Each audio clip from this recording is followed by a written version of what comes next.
live streaming's working, Councillor? Mr Jones? No. Please be seated, thank you.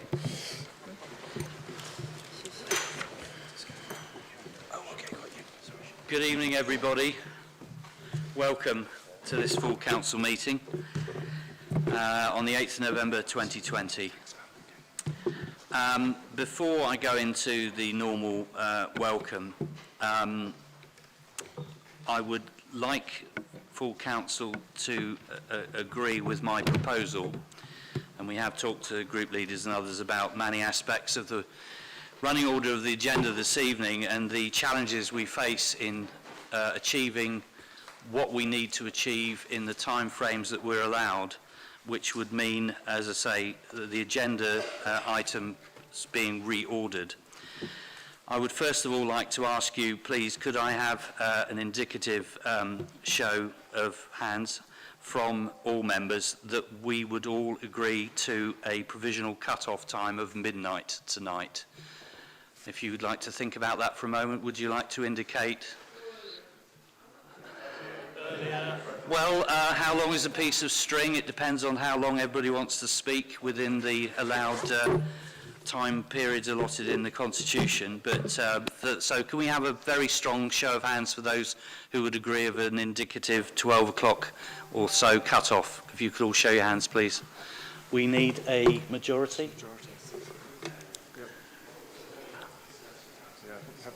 Would we assume that's a majority? Would you like them to be counted, members? Okay, so thank you very much for cooperating on that one.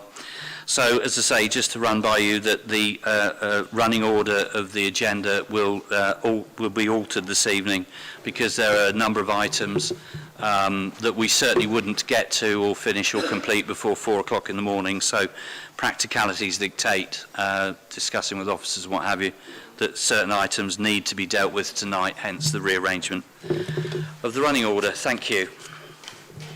So, good evening, members of the public and the press attending this full council meeting of BCP Council on the 8th of November 2022. I am Councillor Nigel Hedges, and as Chair of BCP Council, I will be chairing the meeting. I will be supported by my Vice Chair, Councillor Tony O'Neill. I will now set out the housekeeping arrangements for the meeting.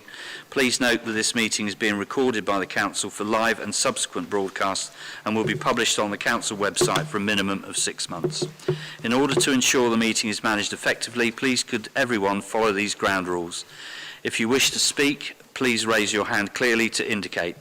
Where there appears to be consensus in the meeting for a motion, I will ask if there is any dissension. When a formal vote is required, this will be carried out by a show of hands, unless a recorded vote is requested, which requires support from a quarter of the members present at the meeting. As a matter of courtesy, can members indicate to me if they are leaving the meeting? I propose to have comfort breaks at 2-hour intervals as appropriate. In addition, I would request that you try and avoid leaving the meeting during the debate. I am aware that some members have medical issues, and there will be certain points where they will request my permission to leave the meeting, which of course I will grant them. 2 members may actually stand up from time to time, but that is owing to a medical condition and not a request to leave the room.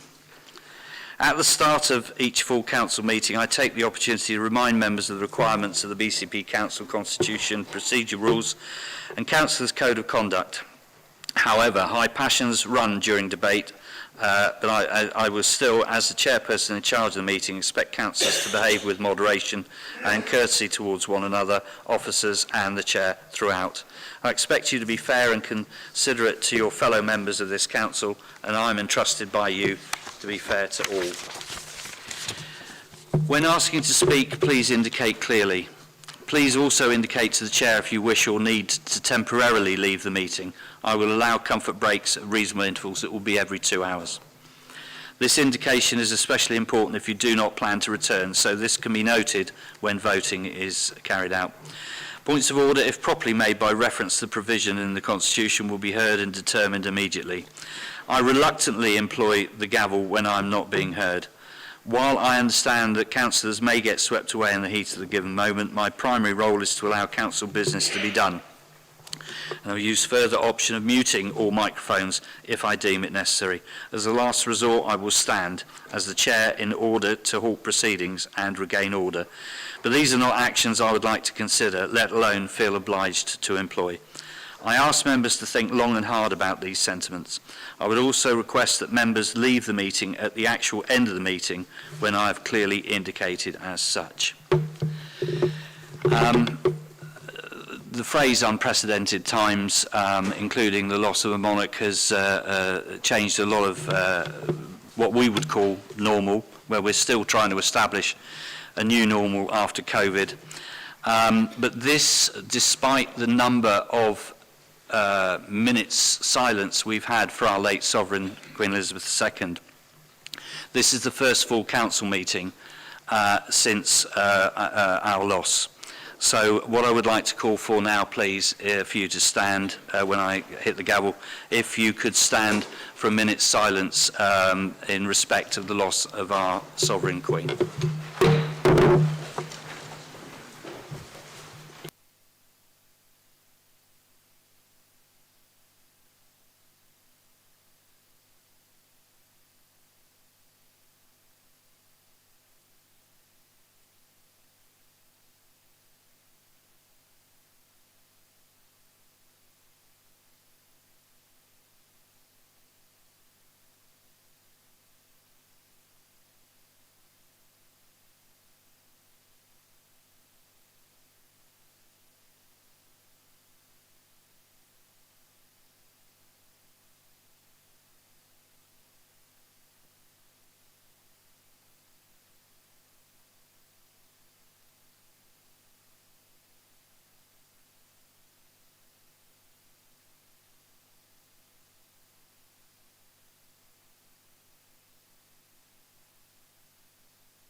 Before you are seated, members, could you please say after me, God save the King?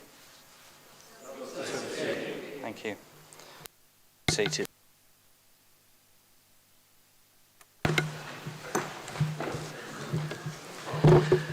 Thank you, members. I also have to draw to your attention the loss of two greatly respected previous serving councillors with Bournemouth Borough Council and Poole Borough Council. So I would like to call for a respectful silence for both of those former councillors who are much loved and remembered, but I would also like to call for brief eulogies from two nominated people who have agreed to do so.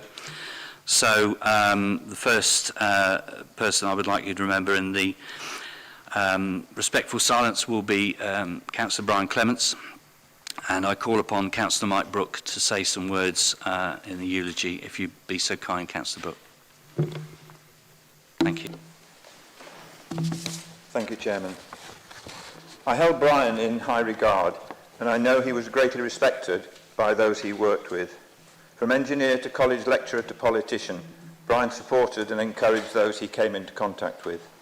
He was a good-humoured, compassionate person with a high degree of integrity.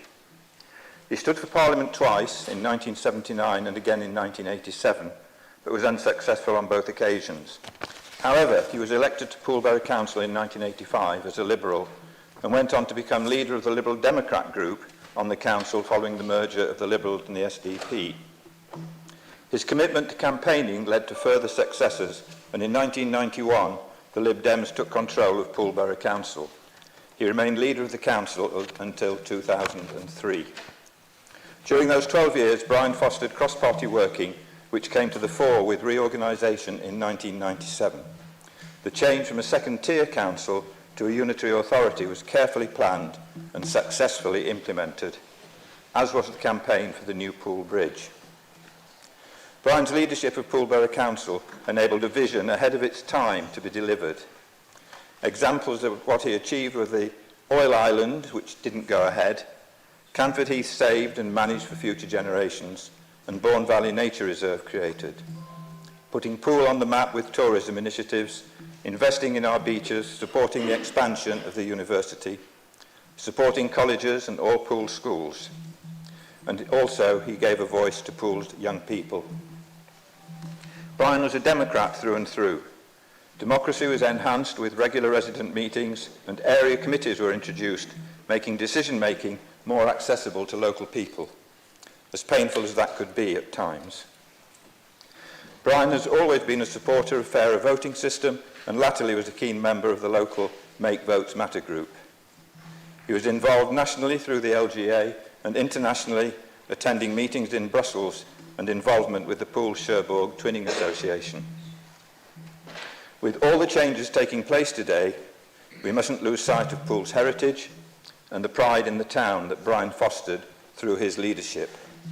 And I'd end with the words of former councillor, the Reverend Charles Meachin. He was a good man with humility, humanity, and wisdom emanating from a deep sincerity. Always ready to listen to others, the many qualities of his life are an example to us all. Thank you. Thank you, Councillor Brooke. Now I'd like to call upon Councillor Bob Lawton to read his eulogy in memory of our fellow colleague Mark Hanson's Thank you, Mr. Chairman. Thank you. I don't know how many of us remember Sue Anderson, who passed away just recently. Sue was a distinctive and pleasurable lady who we will all miss greatly. She stood for over 12 years for the Moordown constituency, and she served that ward with distinction and honour. Everybody who knew her within that ward looked up to her. She looked after her residents and was particularly non-political, but she was a really pleasant and genuine lady. I cannot say much more than that. It's a great honour to have known her. Everybody in this room who has known her will say the same thing. There wasn't a bad thing about her. She will be sorely missed. Thank you. Thank you, Councillor Lawton. Could I ask you all now to stand for a respectful silence? Thank you.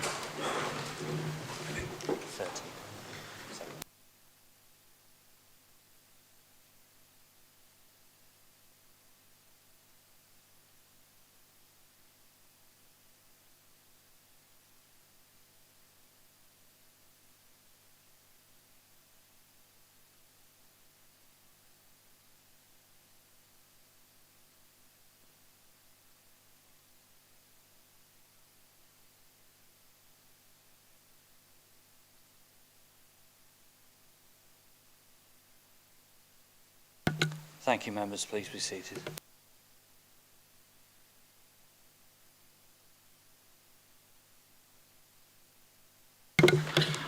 On a happier note, I would like to welcome Councillor Andy Martin, who's been elected for Walkford and Highcliffe. Councillor Martin, welcome. Lovely to see you on the benches. Right, so agenda item 1. Apologies. Chief Executive, will you read out the apologies received for this meeting, please? Thank you, Chairman. We've received apologies from Councillor Diana Butler, Councillor Chris Matthews and Councillor Anne Stribley. Thank you. Agenda item 2, declarations of interest. Chief Executive, can you report on any declarations of interest received? Thank you, Chairman. No declarations have been received, but if members do need guidance, then the flow chart at the front of the agenda should help. And Chairman, I can see 3 hands showing already. Councillor Brooke. As a board member of BDC, it's in one of the agenda items. BDC. Yeah. Thank you, Councillor Brooke. Councillor Hilliard. Thank you, Chair. It's agenda item 7D. As a governor, appointed governor for Universities Hospitals Dorset, I won't be voting on that item. Thank you, Councillor Hilliard. Councillor Brooks. Yes, similar to Councillor Brooke, I am a board member of Bournemouth Development Company. Thank you. Thank you, Councillor Brooks. And Councillor Evans. Thank you, Chair. For transparency, for agenda item 7D, I'm a bank employee of University Hospitals Dorset. And for motion, the motion I'm proposing under agenda item 11, I'd like to declare that I'm a member of the Women's Equality Party. Thank you. Thank you, Councillor. Councillor Johnson. Thank you, Chair. Just the same declaration as Councillors Brooks and Brooke. Thank you. Agenda item 3, confirmation of minutes. Councillors, do you agree to confirm the minutes of the council meeting held on the 12th of July 2022? Is there any dissension from confirming the minutes? Thank you.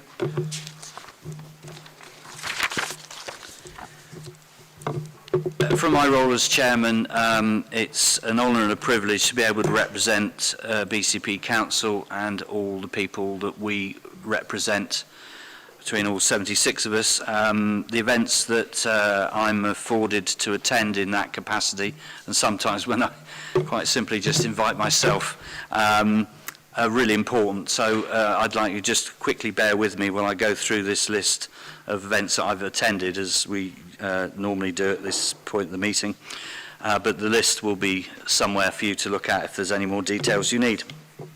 I've attended launch of the Christchurch Rotary Living Advent Calendar, attended the National Ladies Barbershop Convention at BIC, attended Christchurch Civic Day, the invitation of the Mayor of Christchurch, attended Councillor Nick Geary's funeral at Christchurch Priory, but in a personal capacity, attended the Dorset Police Change Your Mind conference at BU, attended the opening of the new rehabilitation centre of the Anglo-European University College of Chiropractic in Boscombe, conducted the 999 Emergency Services Flag Day ceremony at BCP Civic Offices Bournemouth, attended the Commodore's reception at Royal Motor Yacht Club, and established new connections with a pool-based charity that they support.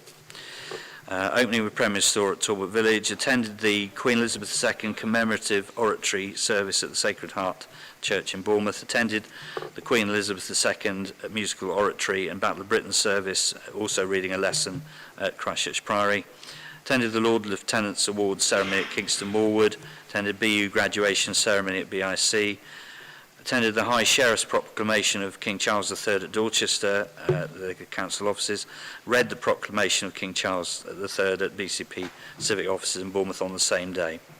Attended an afternoon tea for the school's appeals volunteers in the Willows room here, opened the Queen's Platinum Jubilee Bournemouth Air Festival, taken the Salute Beat Retreat and meeting Flying Tigers who are unable to perform in weather conditions, hosted a table for BCP heroes with the head of corporate comms, Miss Isla Reynolds, at the Air Festival. Attended the Meet the Pilots Red Arrows Association dinner, accompanied by the High Sheriff of Dorset in a personal capacity. Attended the Igbo People's New Yam Festival with the mayors of Bournemouth, Poole, Christchurch and Ferndown. Attended the BCHA Festival of Wellbeing in Boscombe with the Mayor of Bournemouth, conducted the opening of Jolly's Pet Store in Poole with Harry Redknapp, and I thought they were all there to see me. Attended a lunch at the RNLI to hear observations about BCP charity licensing from Marie Curie in Bournemouth, the Christchurch branch, the RNLI in a private capacity, attended BSO Proms in the Park, attended BSO Marlacom. I had many meetings working with the High Sheriffs past and present at BU and the Harmony 2 conference for next year as a semi-private capacity in my position as BCP chairman, following last year's engagement and representing BCP Council there at that time. Thank you for your indulgence on that. Agenda item 5, public issues.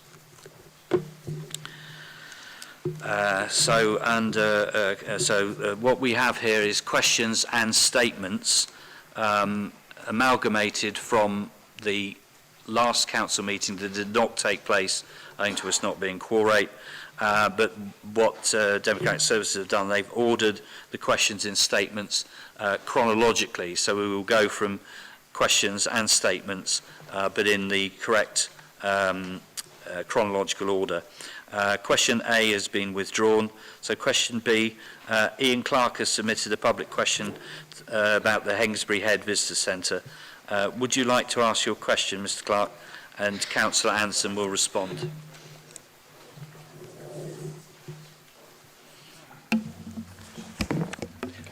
Excuse me, Mr. Chairman, could I'm so sorry. Yes, did you say Councillor that question A, excuse me, Mr. Chairman, did you say question A was withdrawn? That's my understanding. Sorry, that was my answer. I wasn't aware. I hadn't been notified, but thank you so much. Oh, you haven't? Thank I'm you. so sorry. Yeah, that was from Susan Stockwell, but she's unwell and the question's been withdrawn. I'm sorry you weren't informed, Councillor Butt. Thank you, Mr. Mr. Chairman. Clark, thank you. Yeah, I was visiting Hengistbury Head on Sunday the 28th of August, which seems quite a long time ago now. I thought would be a good occasion to go in the Hengistbury Head Visitor Centre.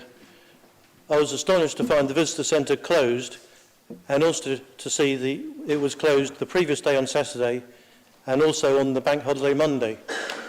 I can't understand, on the busiest weekend of the year, the car park was full, why the Visitor Centre was closed. There would have been a lot of visitors that would have welcomed the information and products and probably spent quite a lot of money in the Visitor Centre. Why was the Visitor Centre not open over the Bank Holiday weekend? Thank you. Thank you, Mr. Clark. Councillor Anderson. Thank you, Mr. Chairman. I'd like to thank Mr. Clark for his question. We endeavour to ensure Hengistbury Head Visitor Centre is open to the public to experience and enjoy as much as possible. Regrettably, this summer, owing to the marketplace recruitment difficulties and wider staff shortages, we've been unable to always keep the Visitor Centre open as much as we ordinarily seek to achieve, and apologise for any disappointment this has caused. Working to a rota, those staff directly employed to manage the centre and the wider countryside team, who are also based on site, work hard to ensure the closures are kept to a minimum.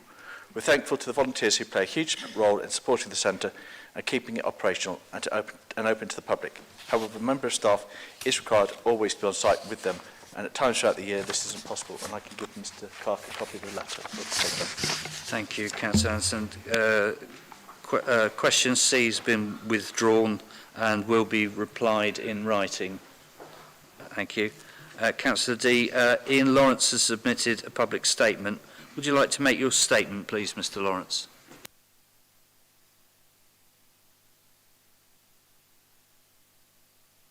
Thank you. This statement is absented as it's covered in the petition later on. Thank you very much. Thank you, Mr. Lawrence. Daniel Parkin has submitted a public question on KPMG. Would you like to ask your question and the Leader of the Council will respond? Mr. Parkin, thank you. Thank you.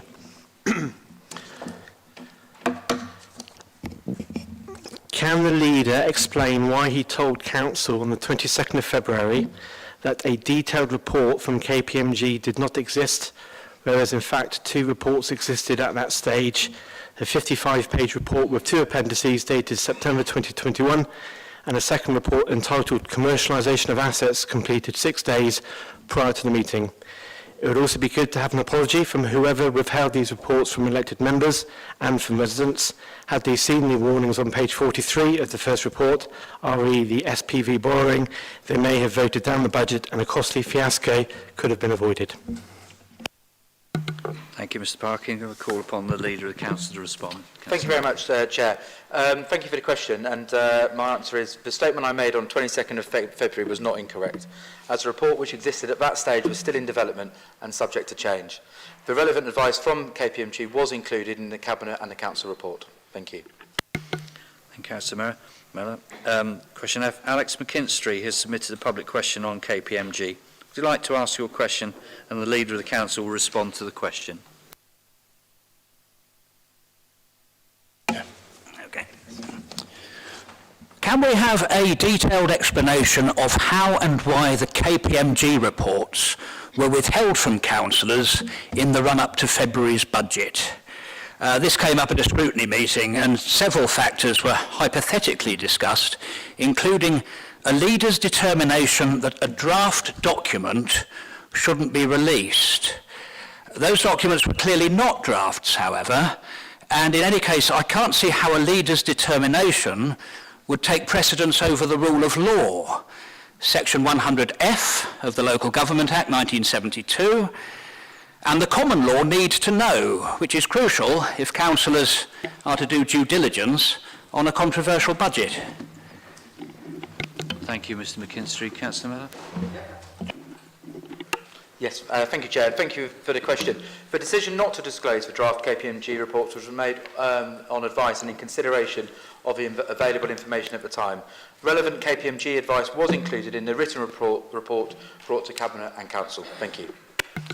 Councillor Miller. Jamie Dunn is unavailable this evening, but I'm led to believe that Alex McKinstry will read out a statement on schools. Mr McKinstry.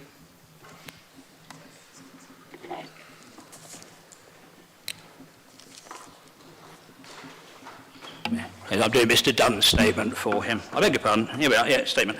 The possibility of injuries in school is always present, so making sure everyone based there is equipped to handle different types of injuries is important. Last year I contacted Councillor Green and Sarah Rempel, respectively, asking for support within the BCP community of schools. I introduced Zach Griffiths from the British Red Cross South Division. Within 6 months, a large uptake of bookings have been placed with the BRC and delivered across a number of BCP venues. Further discussions are ongoing on introducing first aid classes within the school day. Let's take the opportunity to lead on such an issue. Thank you, Mr McKinstry, for reading out that statement from Jamie Dunn. Ian Lawrence has submitted a public question on complaints. Would you like to ask your question, and Councillor Dove will respond? Mr Lawrence.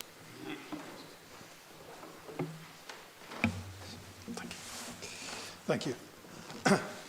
BCP is our most efficient council. A template, yet the Ombudsman received 105 BCP complaints, March 21-22, up from 98 2021, when BCP acted unjustly 22 times. In December's clearance week, planning proudly stopped answering queries as meeting challenges, not understaffing or low customer service priority. Planning still hasn't answered my 22nd of November 2021 complaint, despite January, April, July, September reminders are even minuted in the council meeting statement of the 26th of April. Councillor Broadhead is nearly a year without answering acceptable when you aim to provide responses within 20 days rather than 351. Why this delay? Overwork?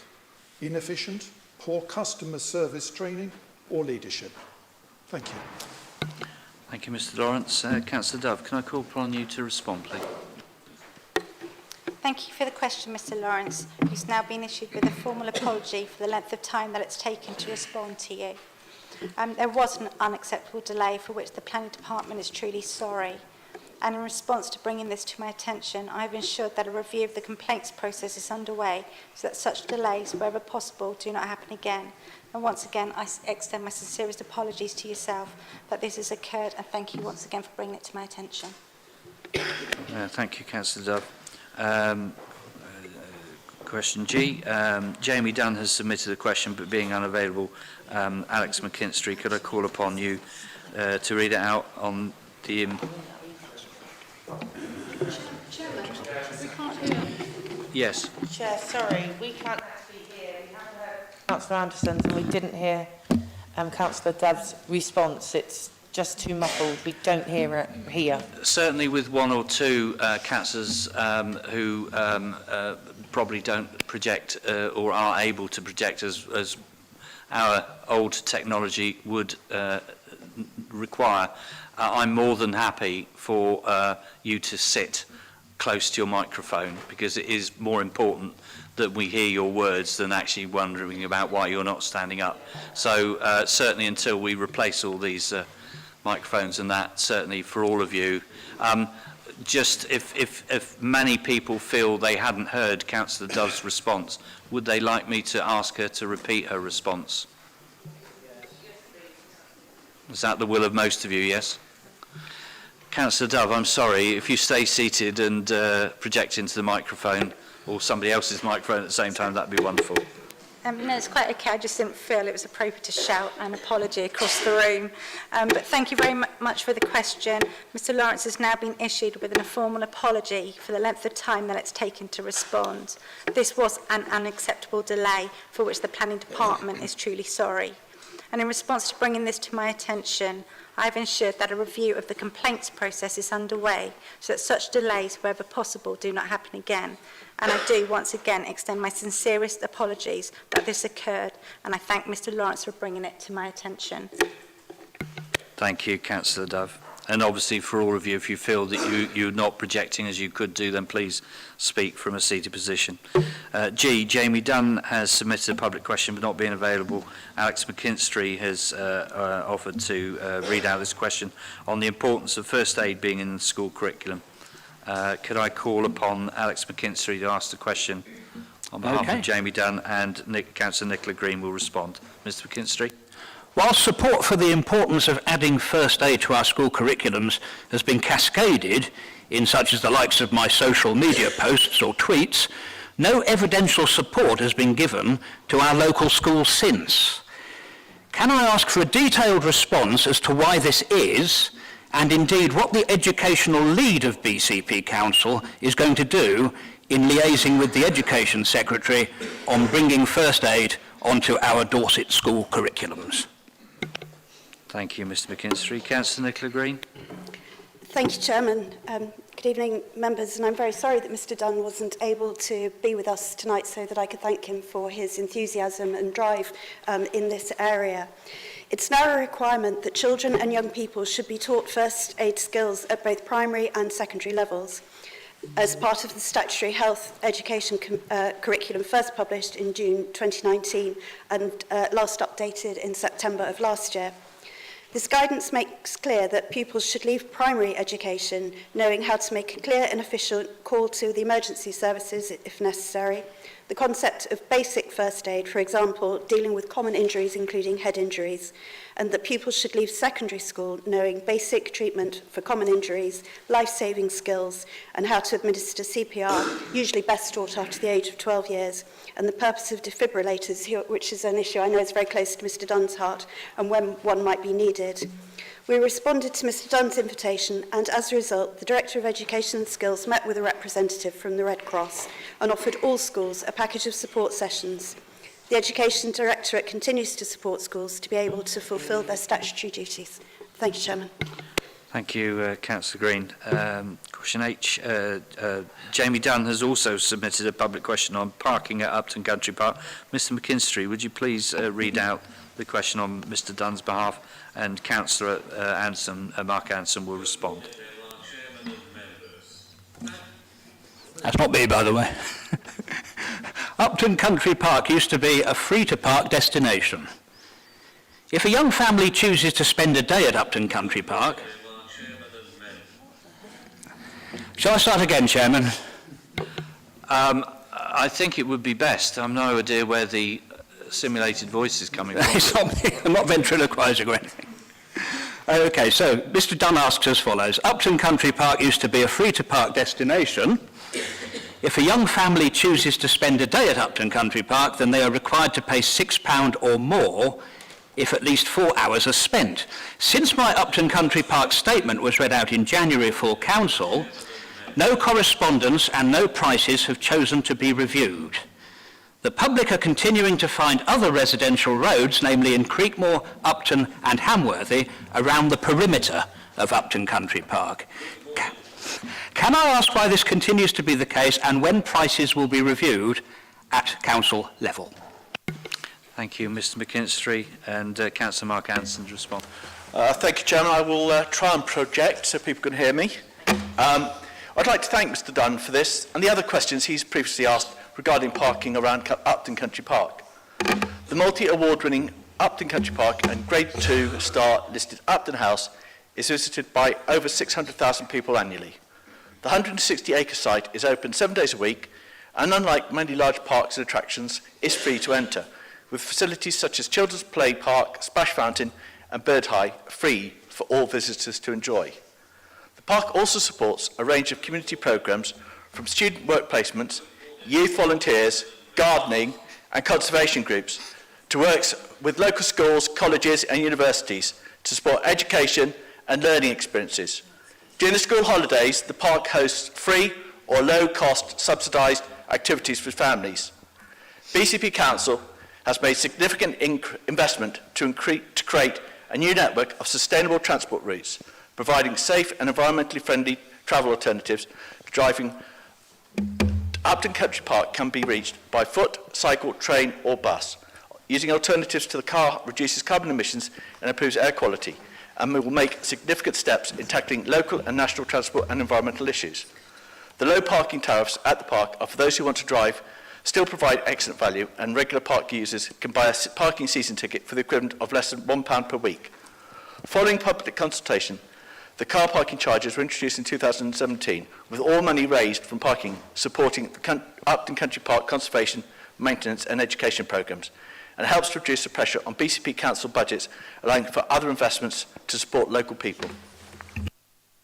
Thank you, Councillor Anderson. Daniel Parkin has submitted a public question on the dumping of sewage in the sea. Would you like to ask your question, and Councillor Mark Anderson will respond? Mr Parkin, thank you.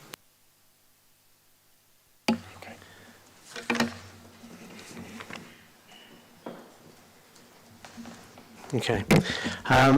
Excuse me.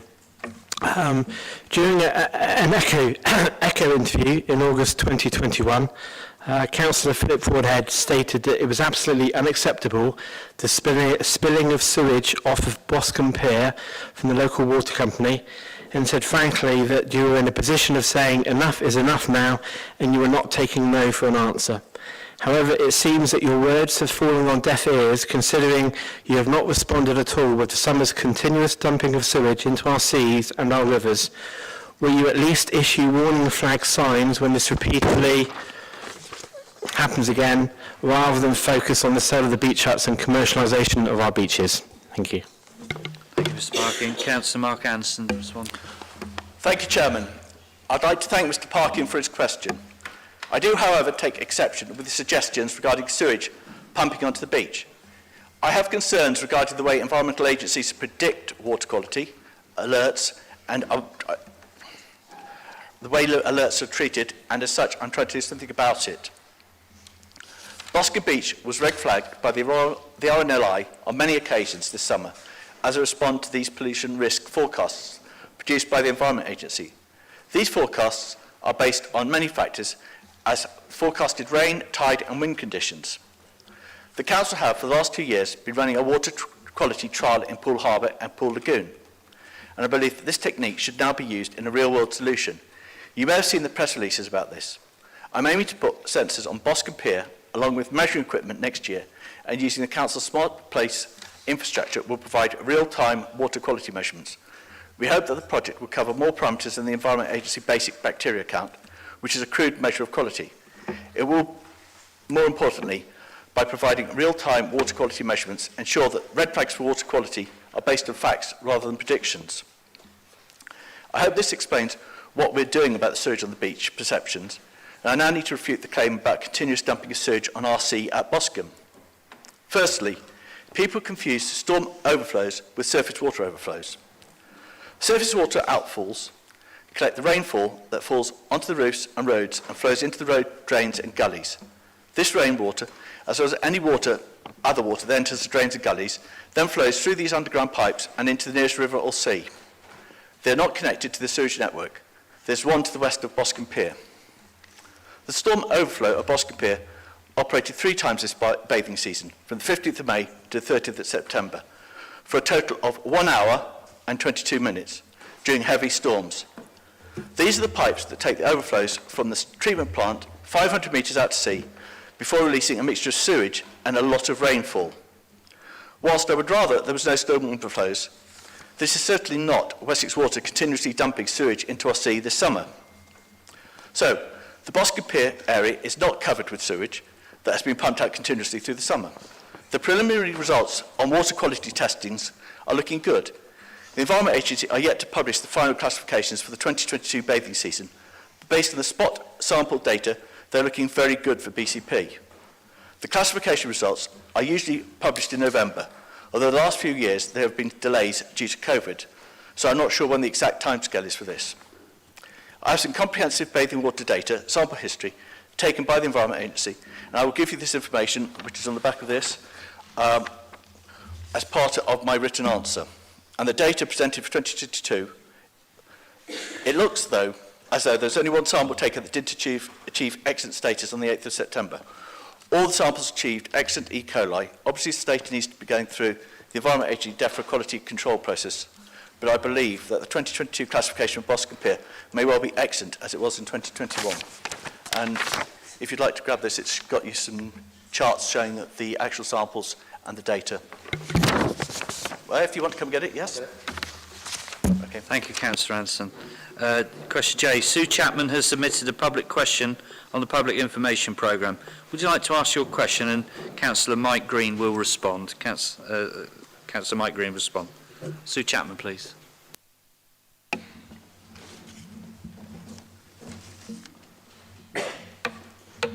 Thank you. Good evening. Planet Earth has become a crime scene.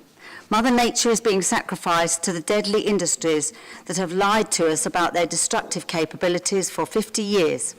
We watch in horror as the global incineration event destabilises our only home, and note that Pakistan is demanding climate reparations from rich carbon-polluting countries. Resource wars, hunger, extinctions, further loss and damage must be avoided. Project drawdown and behaviour change must start now. When will BCP's overdue public information programme inform, motivate and incentivise all citizens to protect and value the biosphere, without which we will not survive? Thank you, Ms Chapman. Councillor Mike Green to respond, please. Thank you, Mr Chairman. As BCP Council, we're committed to our goals of net zero for the Council by 2030 and the BCP area by 2050 or earlier. Like all departments, we've limited budgets and need to ensure we use the available funds as wisely as possible. Over and above the information that the Council already provides to the general public, we prioritise action over words. In this way, our activities contribute directly towards our own and the BCP area's greenhouse gas emission reduction targets.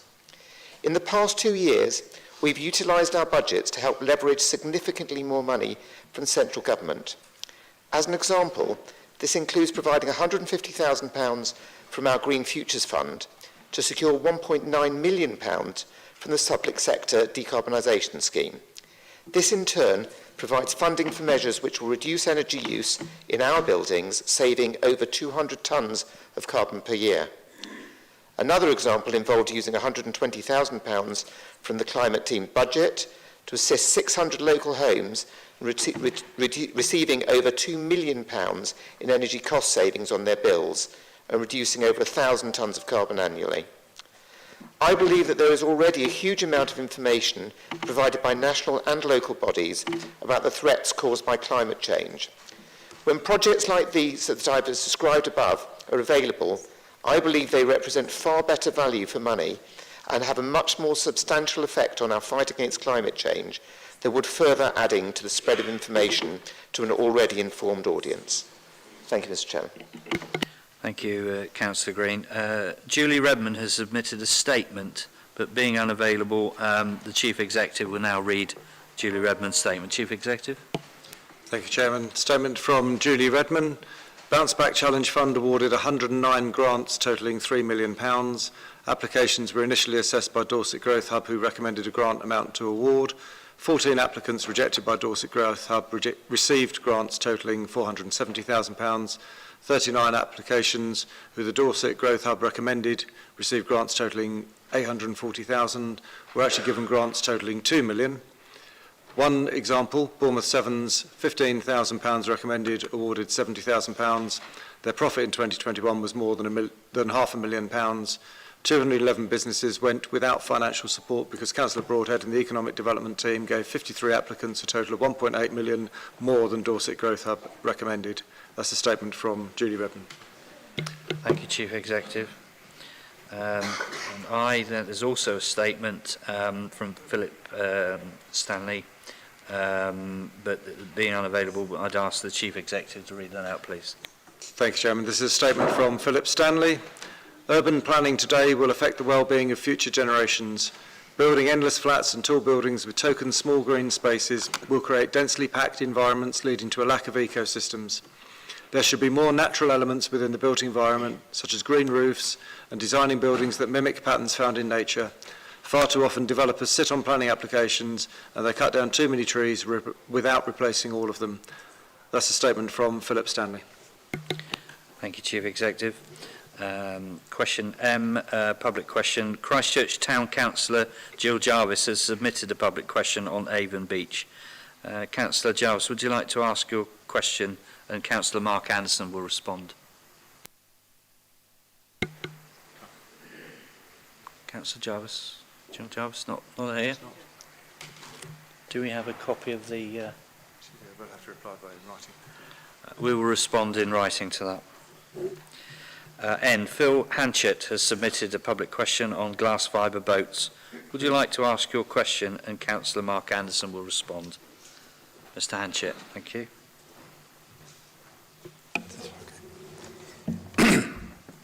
Thank you, Mr. Chair.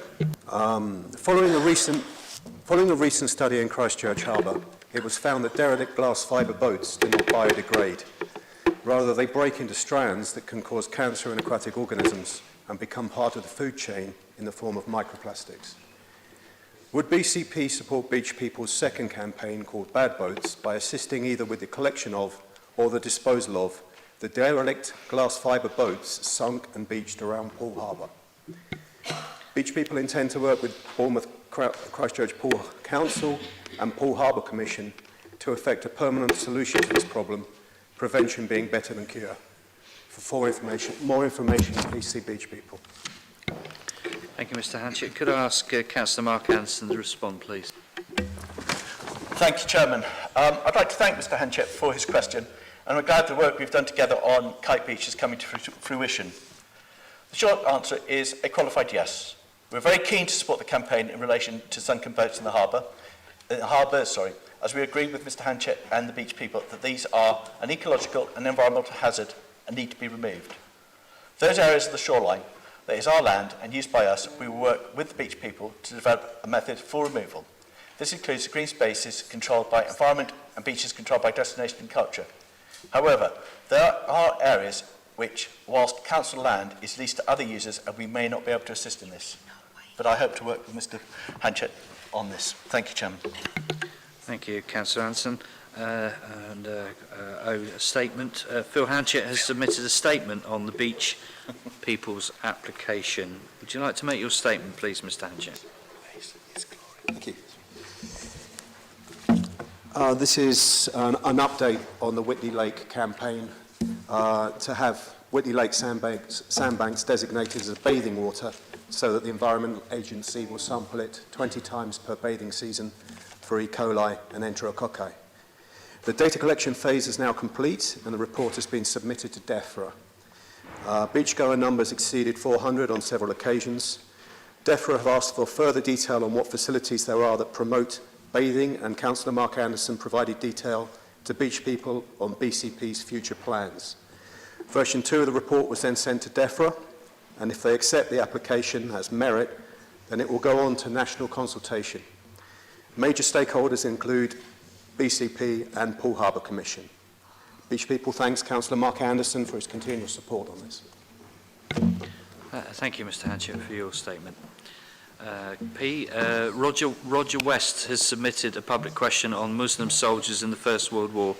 Would you like to ask your question, Mr. West? And the chairman of the council will respond. Thank you.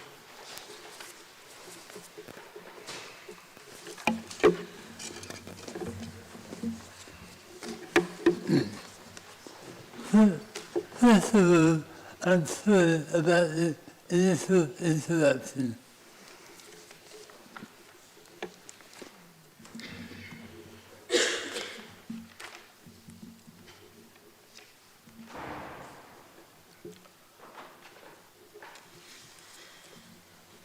Good morning, Chairman and members. Thank you for letting me ask a question in our beautiful council chamber, which I first attended in May 1999. I am sure you will be interested to know that I'm being aided by an app provided by Dorset Speech and Language Department of the NHS. My question is, I was shocked to learn that 100,000 Muslim soldiers died serving France in the First World War. 70,000 of them died at the Battle of Verdun in 1916. I don't know the comparable figures for the Muslim soldiers who were recruited into the British Army during this time. It must have been enormous. The building now referred to as Bournemouth Town Hall was a hospital for Indian soldiers whose faiths would have been Muslim, Hindu or Sikh. Do you agree with me that our debt to the Muslim soldiers should be recognized? Thank you, Mr. West, and thank you for employing such excellent technology which allows you to ask your question. I admire your indefatigability. Chairman of the Council will respond. This question was directed at me. I have paid quite a bit of attention to this particular issue, but I'm sure it's within my power to ask both Councillor David Kelsey and Councillor Beverley Dunlop to answer from the Veterans Representative, Armed Forces Representative's position and cultural position. So could I call on Councillor Kelsey first to respond to Mr. West's questions, please? Thank you, Chairman, and thank you to Roger West for his question. He will have remembered that I did answer this question twice before tonight. But having done some research and spoken with the Muslim community in the area, it is my intention that we should have a blue plaque on this building, and that will be done at the earliest possible time once this building is fully back and open and running, so that we can invite members of the Muslim community along to see that plaque opened. It's also my intention to include the Anzac forces on that plaque, as it wasn't just Muslim soldiers that were hospitalised here, it was also many from the Anzac community, and I feel it's only right that we have both mentioned on the same plaque, Mr. Chairman. So that will be done at the earliest possibility as soon as the building is fully refurbished and reopened to the public. Thank you. Thank you, Councillor Kelsey. Councillor Dunlop, would you like to contribute anything on the cultural aspects, please? Yeah, thank you, Chairman. It was just that really to back up Councillor Kelsey, but perhaps I think what we should do when we're dealing with this specifically relates to the building being used as a hospital, doesn't it, for Indian communities of various faiths. And I think what I would like to add to that is it would be important for us to speak with those communities as well. And to make sure that we are consulting with them and asking them what they would like to see, rather than we just decide for ourselves. I think it's important to ask the communities, but I will work with Councillor Kelsey and we will come up with a solution as soon as it's practical. Thank you very much, Councillor Dunlop, and I can assure you, Mr. West, that I will be asking them consistently on your behalf on this issue. Thank you very much. We're nearly at the end. We're just on 30 minutes, but I'm going to indulge myself and ask Daniel Parkin. You've submitted a statement. Would you please like to read your statement, please? Daniel Parkin.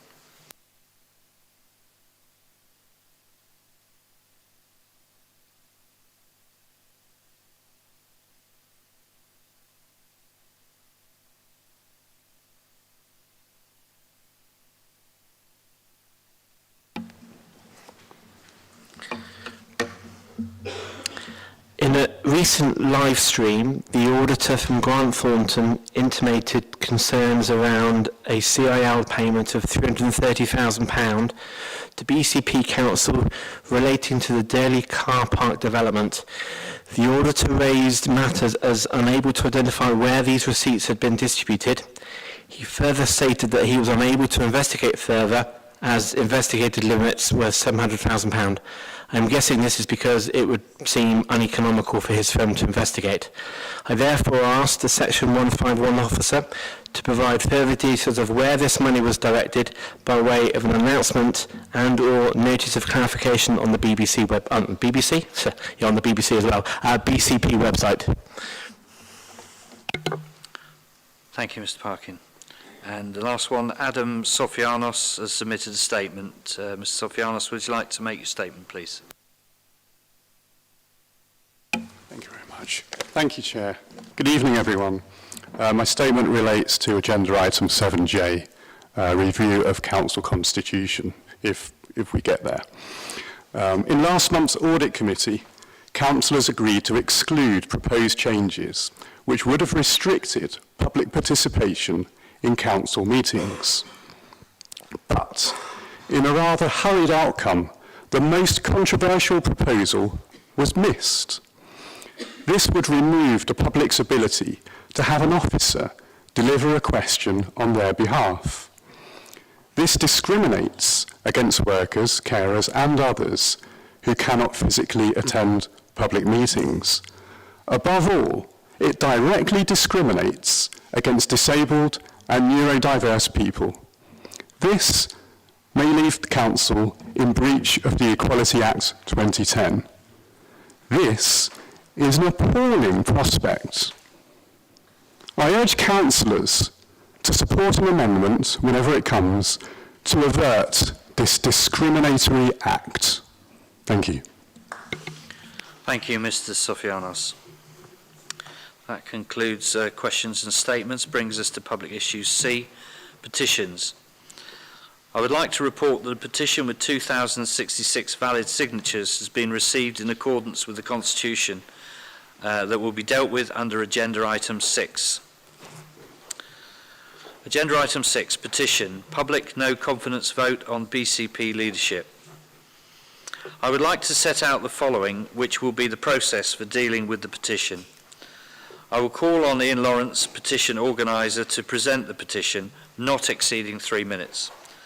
I will then call on members to ask questions of the petition organiser. I will then open the debate on the petition. No proposals will be permitted until the close of the debate on the petition. Right of reply from the petition organiser will not exceed 3 minutes.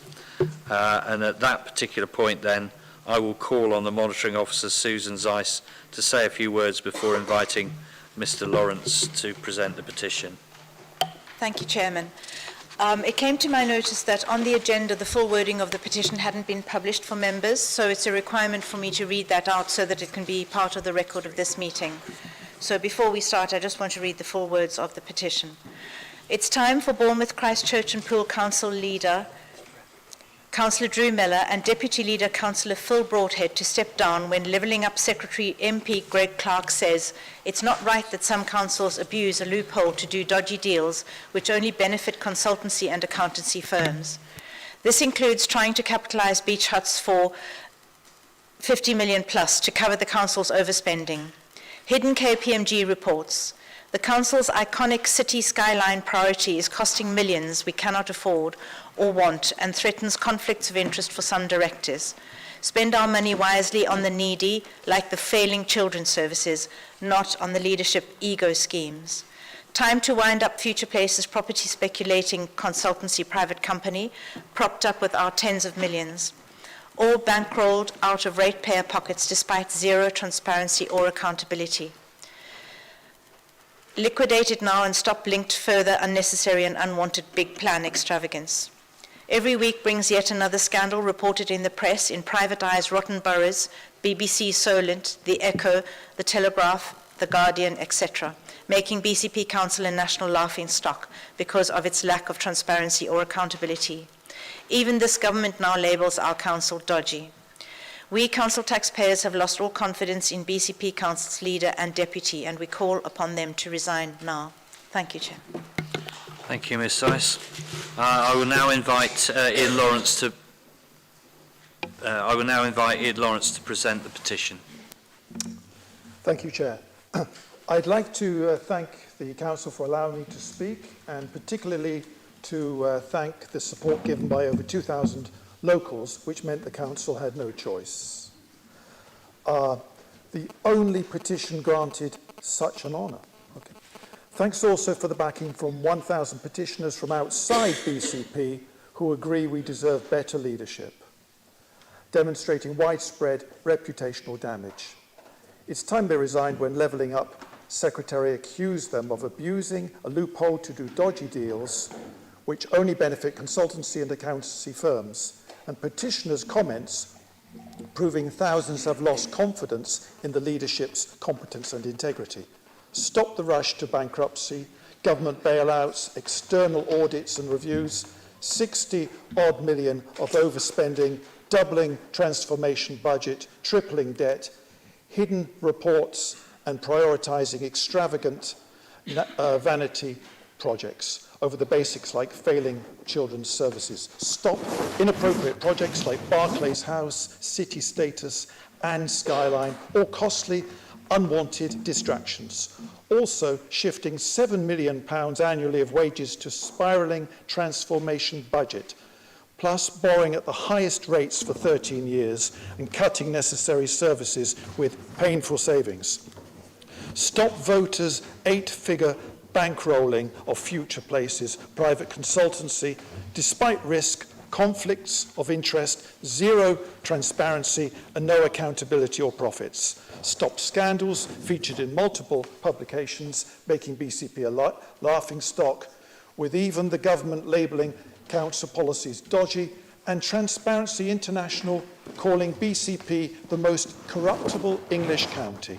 Stop ignoring CFO Richard's advice against risky plans, now with a totally avoidable Section 114 bankruptcy notice looming and new spending prohibited. Stop high-risk, irresponsible and inconsistent strategies, first freezing council tax rises while spending 70 million of reserves, second selling beach huts, third the government's capital bailout, and the latest cutting services and a fire sale of our assets in a falling market, unforgivable from two financial and estate agency experts.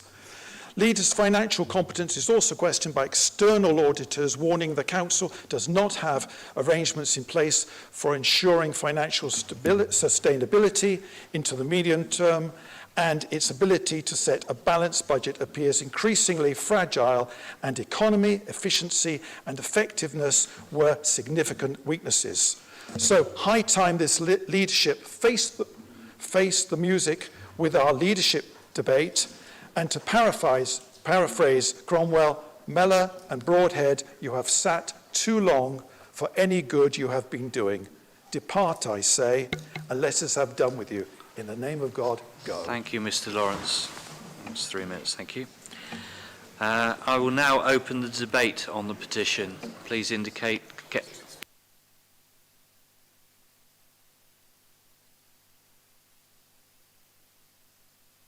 Before we open the debate, there is an opportunity for members to ask the organiser of the petition any questions. Councillor Farquhar. Thank you very much, Chair, and thank you very much, Mr. Lawrence, for bringing this petition to Council. I think it is an indictment of how So, question, Councillor Farquhar, the opportunity at this point is for you to ask a question of the petition organiser. I understand that, Chair. I'm about to ask my question. Thank you. I think it's only right that I should thank Mr. Lawrence for bringing a petition to the Council, particularly since my question actually relates to. I'll be brief, Chair. Could Mr. Lawrence explain if he had any difficulties in actually submitting his petition to the Council, and if so, what they were, and if he had any suggestions on how residents can actually submit petitions and questions with greater ease to their local authority, so that councillors, portfolio holders, officers and whoever is accountable for the governance and the decisions which are made are actually held accountable for their actions and actually can answer those questions and those petitions. Thank you very much. Thank you, Councillor Farquhar. Mr. Lawrence. Thank you. There were difficulties to the extent that it was not expected that this petition would actually be going ahead. I have actually ended up with 2,000, nearly 3,000 petitioners. What I hadn't realised was how many of them were out of area. So we had 1,000 out of area, and in the end, just over 2,000 in area. That's partly to do with change.org's way of doing things which is not compatible with the council's, perhaps the council ought to have a look at making sure that that problem doesn't arise again, because I think it would be a barrier to democracy. But I'm very pleased that we actually were able to get this petition. I believe it's the first one here. Is that correct? Okay. Does that answer your questions? Thank you, Mr. Lawrence. Does anybody else have any questions? Councillor Hadley, thank you. Thank you, Chair. Just really simple one. You talk about the 1,000 outside the area. Was there actually people outside the area, or just people that didn't give a postcode that the Democratic Services team could validate? So the 2,000 obviously means that it needs to be debated, but there were nearly 3,000 people that supported your position. Strangely enough, a vast number of those did give their addresses. The problem was we had lots of people from Wimborne, which was a good thing, but I wasn't able to include those. There was a lot of work done by the democracy people to check that through, and I'm grateful for that. But it's we had about 2 or 3 people from outside the UK. The rest were mostly in this area. Thank you. Mr. Lawrence. Councillor Iyengar, I think you indicated first. Yes, thank you, Chairman. Just from this discussion, I'm not giving an opinion on this, but can we just verify as much as we can how many people within BCP actually signed the petition? Just a clarification, that's my only point. Thank you. The ones that were verified, 2,066. You're welcome. Thank you. Mr. Burton. Yeah, thank you, Chair. Just speaking as a representative whose ward has half of it is a Wimborne address. Can I ask, are we happy that members of my ward were represented properly in this petition? I think you would need to ask democracy people that, because they sorted it. I didn't. But I hope they were included. Thank you. Yeah, I call upon the Chief Executive to give a factual answer to that particular question. Thank you. Thank you, Chairman. Just to confirm, all postcodes that started with BH were counted as included. The signature petition should either live or work within the area, so anything with a BH postcode was accepted. There were a number that were actually in other countries as well that were excluded, but certainly anything outside BH was excluded, and I think that's how we got to the number. Thank you, Chief Executive. Any more questions for the petitioner before I open the debate? Nobody? Right, would you please indicate that you'd like to speak? Open the debate on this petition. Councillor Martin. Thank you, Mr. Chairman. I think I've only met the leader once in person. I think that's right. But that meeting in early 2020, fortunately also attended by Councillor McCormack, gave me an interesting insight into his leadership. Your microphone, Councillor Martin, is it on? It's on. Sorry, we couldn't see it. Right, can you not hear me? We're picking it up now, yes. Okay. Direct towards, thank you. Yeah, that meeting in 2020 gave me an interesting insight into Councillor Mellor's leadership skills, and clearly this petition is all about leadership skills.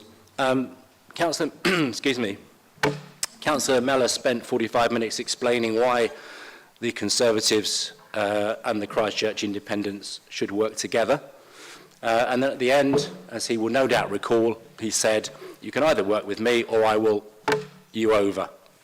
Now, obviously, the word I've missed out, I can't say in the council chamber, but it's not dissimilar to the acronym for flexible use of capital receipts.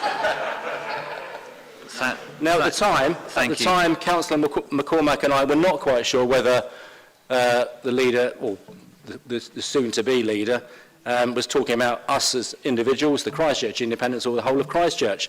But it's clear that 2 years on, and listening to the petition there, it's clear that he was much more ambitious than that, because to a lot of people, and I guess a lot of people who've signed that petition, he's done over, if you like, to use a word I can use, the whole conurbation, all the residents, this council even, the reputation of this council, and the business community. And I think the business community, particularly the traders, will have plenty to say in the next few days, given the announcement that was been made today about Christmas parking.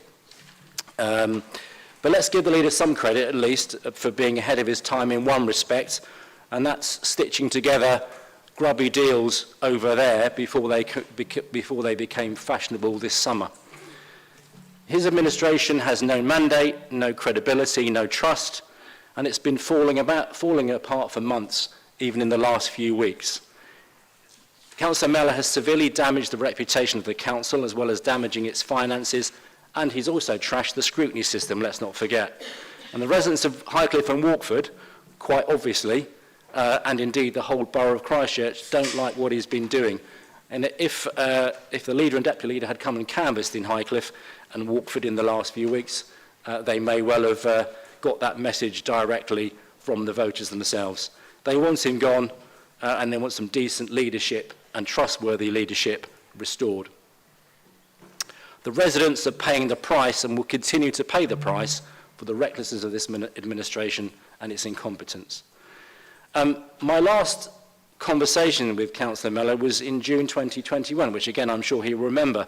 Actually, it was more of a shouting match on the phone around a story that I'd written about Councillor Nigel Brooks's plans for, or ideas, shall we say, for Saxon Square. The residents wrote to Councillor Mellor saying... You're at 3 minutes, Councillor Martin. Okay, can I just say that when I... Finish your sentence, Councillor Okay, Martin. I'll finish my sentence, thank you. Councillor Mellor wrote a letter to residents saying I'd made the story up and it was spurious. When I challenged him on this, he said, so sue me, I don't give a monkeys. Thank you, and Councillor that can Martin. be his epitaph. Thank you, Councillor Martin. Councillor Farr.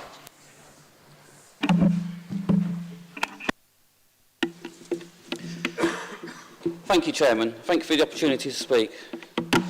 Please excuse me if I appear emotional with what I'm about to say. I use social media in a positive way to engage with residents. Last weekend, I chose to log out of Twitter for a mental health break. I was out having a nice time with my wife when a notification pops up. There's a pile-on by politically motivated trolls. These are the same trolls who spread hatred, mistruths and fake news about hard-working colleagues. These creepy, sad little people have nothing better to do than attack those who are working hard to improve the communities we represent. This nastiness by an army of trolls is how this petition came about. What is constantly repeated, true or untrue, becomes accepted as fact and published by the Bournemouth Echo. This army of social media trolls who act as ordinary members of public need calling out and exposing. Most are Lib Dem and Labour local election candidates, pushing an agenda of division and distrust of BCP Council. It's hard to trust what is said by the fake news media and Twitterati, but I know I can trust our conservative leadership to deliver. In my previous speech, I spoke of Drew being Postman Pat, as you may recall, as he keeps delivering. In fact, Postman Pat will supercharge delivery for BCP residents when a Conservative majority is elected in 2023. Colleagues, vote for Drew Mellor tonight and vote Conservative in 2023 to supercharge BCP for all. Thank you. Thank you, Councillor Farr. Could I please request, please, laughing and mocking. Everybody has a right to say what they feel they need to say. It's my position to stop them saying it, and whilst emotion can sometimes take statements off into different directions, please trust me that I feel that you all have something perhaps emotional to say, but please, mocking and laughing is not the way to do it. So I would respectfully ask you please not to do that again. Thank you. Councillor Cox, I think you indicated first. Thank you. and then how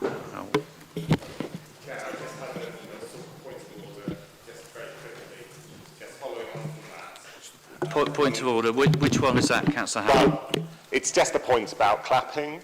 It's not. We shouldn't be clapping. Thank you, Councillor Howard. We shouldn't yes, be clapping in this chamber. And so like in the House of Commons, you're not expected to clap, but sometimes emotions can overcome people, and I'm sure that's happened on both sides of the House.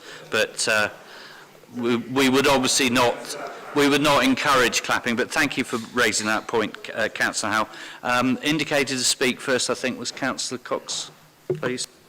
Thank you, Mr. Chair, and many thanks to Mr. Lawrence for his efforts in bringing this petition, and I commend him for his civic duty.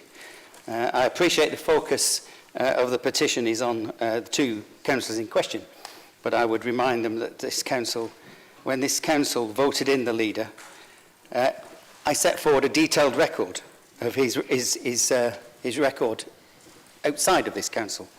And I would remind councillors that he had incomplete declarations, exaggerated CVs, shockingly poor business dealings with a litany of debts behind him, and of course, worst of all, personal unpaid CCJs. Is it any wonder that we're in a position we're in? I don't blame Councillor Mellor. He does what he does. He's always done it. What I do is I blame the enablers, the ones who put him there in the first place. You were warned, and you did nothing. You witnessed the strangulation of the scrutiny process, and you did nothing. You oversaw the rampant, uncontrolled spending on vanity projects, and yes, you did nothing. Of course, Councillor Mellor should resign. He should never have been leader in the first place, and he should certainly never have been put in charge of finance. It's akin to putting an alcoholic in charge of the pub. But the ones who need to own this decision and remove him are the enablers, and that's you guys. So thank you, Mr. Chairman. Thank you for that, Councillor Cox. It does disturb me if some comments might veer towards a vituperative and very personal. So again, I would please ask for a degree of respect whilst controlling the passions that you feel. But thank you for that contribution. Councillor Debman, I think you indicated.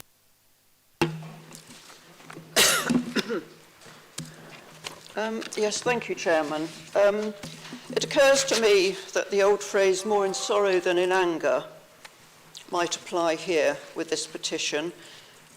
And as well as sorrow, I know that after the campaign we just won in Highcliffe, there's a lot of anger in the community that we're serving. People across the three towns have signed this petition, and even Wimborne, for the Conservative leader and his deputy to step down because they feel let down and sad and angry. Sad because no one likes to see the place where we live fail. And despite the glowing press releases, even in the Echo, from this council, it's not possible to conceal the council's failures. Not from the local journalists, and they do hold us to account very, very well. Not from private eye. We seem to have a permanent place as a rotten borough. Embarrassingly, not even from our government. Even they called our leader out. And government ministers had to correct the willful misinterpretation of the rules which our leader used to try to do what the government minister referred to as a dodgy deal with the beach huts to try to keep this council afloat. How sad to have the leadership sinking to the level of what I have heard called on the doorstep, and I hope this isn't too vituperative, Chairman, he was called a Del Boy with a Rodney. So people, as well as being sad, are angry because when they were persuaded, some of us after going to the High Court to get it stopped, that combining the councils was a good idea, as part of the spin, they were given this glossy booklet. Anybody else remember this so long ago? Amongst other ambitious claims, on page 15 of this booklet, it was a compelling case for change. They'd have improved services. They'd have improved value for money. They'd have significant cost savings. And fourth on the list in this little book, and it's laughable, they'd have stronger, more accountable leadership. If they really thought that they had that, would they be asking tonight for the deputy leader and the leader to stand down? These two councillors have led us into a situation where so many of the voters have lost faith in them. They will personally, I'm sure, laugh this off and say people are wrong, we misunderstand it, someone else's fault. They will, as always, try to fool us. Well, they fool all of the people some of the time, and some of the people all of the time, and there they are on the benches opposite. But they've just found out you can't fool all of the people all of the time. 3 minutes, Councillor Devon. Thank you very much, Chairman, for allowing me to speak. Councillor Brooks. Yes, thank you, Chairman. And thank you, Mr. Lawrence. You wrote at length on the 16th of October much about the financial position of the authority. I think it's very important to understand the context of the financial position. And perhaps if you'd like to relocate to some of these places I'm going to tell you, you may understand the problem facing local authorities throughout the country. Dorset has a 7.8 million overspend, and predicting in the next financial year a shortfall of 29 million. Wiltshire has a 12.4 million shortfall in this financial year. Hampshire County Council have an £80 million saving requirement in this financial year, and over the next 4 years, 200 million. Not to be outdone, London boroughs are projecting 400 million overspend in this financial year. Now let's come to BCP. If you read the Cabinet report, you'll see that there is actually going to be at least 7.8 million in credit at the end of this financial year, and that's setting aside the transformation costs, which have been explained thoroughly. I think you need to understand the context of where local authorities are, not only here, but also in the adjoining authorities and further afield. Thank you, Chairman. Thank you, Councillor Brooks. Councillor Phipps, please.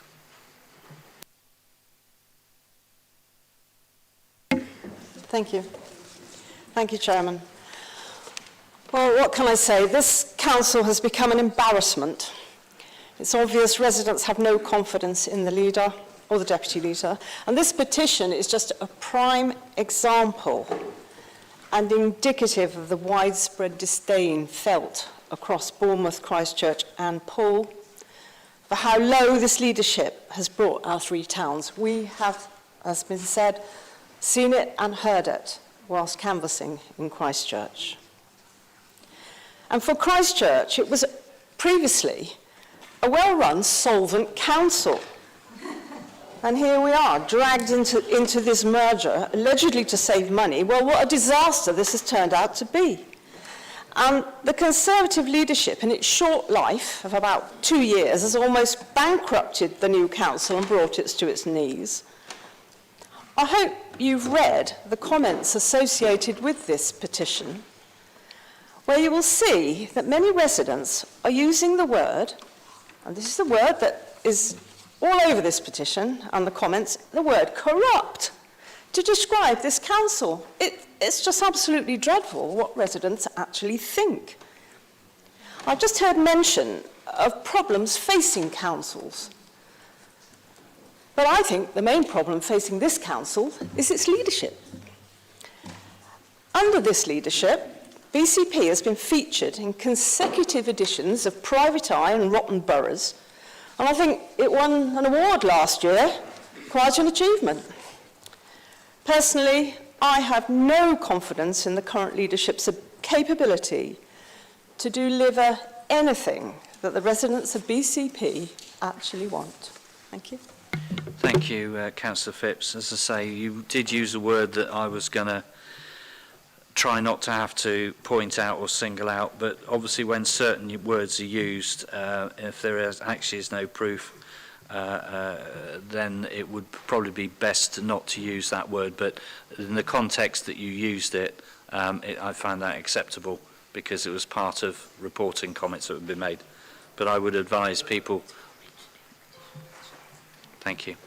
Councillor Allen, please.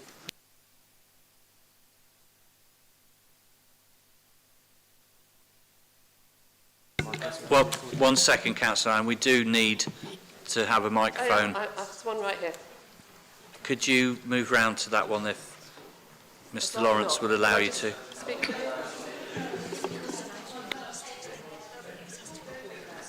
Because we need it for the live stream, it won't pick up. Could somebody get the microphone to her, please? Can I just not speak loudly? Can you hear me? Good, okay, thank you. With that microphone on there, we can pick it up. Lovely, It's thank registering, you. thank you. I'd just like to say I'm not going to use the word that my colleague just used about what people are saying about our administration, but I do feel that there are maybe a number of colleagues in this chamber that are continuing to maybe get those words out in social media, and they're actually putting down the council that they represent. And I think that is very disappointing. I don't know about you, but I find modern life rather disappointing as well, because all we ever hear about is negatives. Negatives, negatives, negatives. It's a bit like watching an episode of The Apprentice. You only hear about the negatives, you don't hear about the positives. What about all the homes that we're building? What about all the vulnerable people that we're helping? What about all the good things we're doing? Do we hear about that in the local press? No. Does it get mentioned? No. Do we get lots and lots of negativity? Yes. Is this helping us? No. Is this helping our council to thrive? No. I think people need to look at the way that they're behaving, think about what we're trying to achieve, support our leaders, and get on with the work that's necessary for this council. And I just think this is yet another unnecessary distraction against what we should be trying to achieve. Thank you. Thank you, Councillor Allen. Thank you. As I say, laughter and applause, please, sparingly at best. Councillor Hadley, I think you indicated next. Thank you. Thank you, Chair.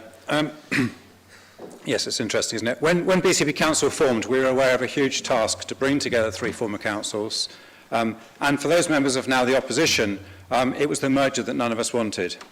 But we found an unexpected opportunity to work together and to try and work positively to create an open, vibrant and forward-thinking and honest organisation. We welcomed open debate and scrutiny, and we were attempting to cast off the poor historic reputation in particular from Bournemouth Borough Council. The COVID lockdown and the Tory coup put a stop to that. Since the change of administration, we've increasingly shut out of decisions the denial of access to, or even the existence of the KPMG reports, on which balancing this year's budget was based, was deeply deceitful. And the claims that ministers were very positive about the novel approach were so removed from the reality of the ministers' letters, when they were finally revealed, that it shows a complete contempt for honest adherence to the Nolan principles of conduct in public life. And whilst Councillor Slater's leader kept all councillors appraised weekly on key items and our residents via Facebook question and answers, we keep learning of decisions from this administration via the local press rather than from Cabinet, in the way that you might expect as a valued elected representative. The auditors are deeply critical of BCP. The Ministry now have us on a watch list of councils in distress. We have appeared numerous times in the various national and local publications as mentioned. This cannot be good for the reputation of the area, and it is down to a reckless approach from the leader and deputy leader and, as has been said, dodgy financial deals as described by government and prioritising regeneration with unaffordable flats rather than investing properly in community infrastructure focused for existing residents as well as new ones and tourists. We're told that the financial position has been brought back into a positive one and that this is far better than other leading authorities. It's as unbelievable as their previous assertions. The only things that are clear are that fees and charges are set to increase significantly in their incapable hands and that they are making an industry of further indebting this council. I do think they should concentrate on how to earn the trust and respect of citizens in the BCP and of our council staff, and on making our core services work well, rather than spending their time on vanity construction projects. Carefully considering their positions and stepping aside before they further impoverish that all of us would be a blessing. Thank you. Thank you, Councillor Hadley. Councillor Moore, I think you indicated. Thank you, Chair. Well, I've been a councillor for a long, long time, over 20 years, but I have never before witnessed a member of the public successfully bring a petition to council calling for the resignation of the leadership. The comments our residents have made about this council are truly upsetting. Residents are saying, and I'm quoting them, an utterly incompetent council, poor financial management, should be a criminal investigation, money spent on ludicrous vanity schemes, and I could go on, but it's all utterly depressing. Opposition councillors have all asked questions and made suggestions at meetings, especially about our financial situation, but to no avail. We're all scornfully ignored by the leadership. But one thing is abundantly clear. Many residents are very unhappy with this council. They want us to do something about it. And if we don't, they, our voters, will. Thank you. Thank you, Councillor Moore. Councillor Dunlop, please. I think you indicated next. Councillor. Thank you. Right, I'm trying to sidestep the Shakespearean tragedy going on over there. I've got to say, not a single resident's ever written to me about any of this, and I'm 16 years in Moordown, so I'm not sure who all these residents are that are desperate and want this and want that. And we all know why we're in private eyes, because there's this little cohort that keeps sort of pulling it all together and using their connections to get there. However, I'm going to speak about something positive. 16 years I've been a councillor. I know some of you have served a bit longer. I've served under 6 council leaders in that time. I also have 40 professional years in telecoms and technology, building high-performance teams myself. I know what a good leader looks like, and I know about building a team that's focused, has conviction, can see the end game and knows why. And I certainly know what a bad one looks like, and I'm sorry, but I don't see one on this side of the chamber. There are council leaders all up and down the country who follow the same old path when the pressure comes on. They cut services, they put up council tax, they look around for something to sell, maybe use a bit of reserves, then they wring their hands over not enough funding. What can you do, poor me? There are 1 or 2, not many, who are prepared to try and do it differently. Be creative. Try and think of a new way of doing it in order to be able to deliver those services and also deliver things that the residents want, things that matter to them, rather than wasting their time on empty virtue signalling motions, which we'll no doubt see more of later. There are those who understand the DNA of this area, that tourism and culture is critical to our economy. That 1.2 billion per year tourism economy that supports hundreds of businesses and 18,000 jobs. When the opposition wanted to pull up the drawbridge, pull down the shutters as residents came out of COVID, we were investing in Festival Coast Live to support businesses, jobs and make life better for our residents. While the opposition were looking for ways to quietly stop the Air Festival, yes, we knew what you were doing. We knew what you were doing early on. We were focused on delivering it, even in an environment of social distancing, because we value our fantastic hospitality industry and the 30 million the Air Festival brings. Add to that public art, community arts development, supporting the largest artist-led gallery outside of London, expanding Arts by the Sea, the incredible Airship Orchestra, and delivering a brand new Christmas festival for Poole to join the already fabulous Christmas Tree Wonderland. 3 minutes, While Councillor you're Dunlop. constantly whinging on about barbecues, we're getting letters of thanks for enhancing the seafront, and credit for that needs to go to Councillor Iyengar. Thank you, Councillor Dunlop. None of That's these 3 things minutes. which have directly... Sorry? That's 3 minutes. Thank you, Councillor Dunlop. Councillor Iyengar. Yes, thank you very much, Chair. I've got 3 points I'd like to make, please. The first one is a genuine congratulations to the Mr. Lawrence in raising a petition. I think by any standards to raise 2,000 signatures on any petition, I mean, I've never managed that, I've got to say, and that's some achievement. That's the first point. The second point is I think some of the previous comments in the room have sort of suggested, made the point that sort of this is overwhelming evidence that this is what everybody in BCP thinks. No, I don't think you can infer that by any stretch. Just mathematically, 2,000, and in 2019, out of an electorate of possibly near, half BCP, 200k, a third voted, so that's about 67,000 people.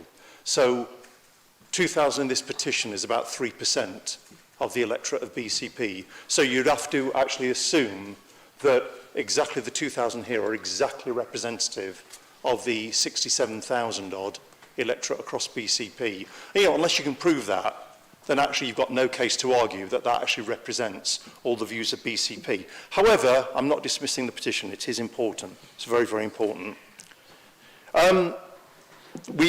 Some people strayed into talking about policies, particular policies tonight. I will continue to be very, very tough on the policies of this administration, and I have been ever since I changed my stance earlier this year. We will continue to be, and we will be in this agenda later on this evening. We'll stick to those. No one's perfect, by the way, not least the previous administration, by the way, so let's not forget that.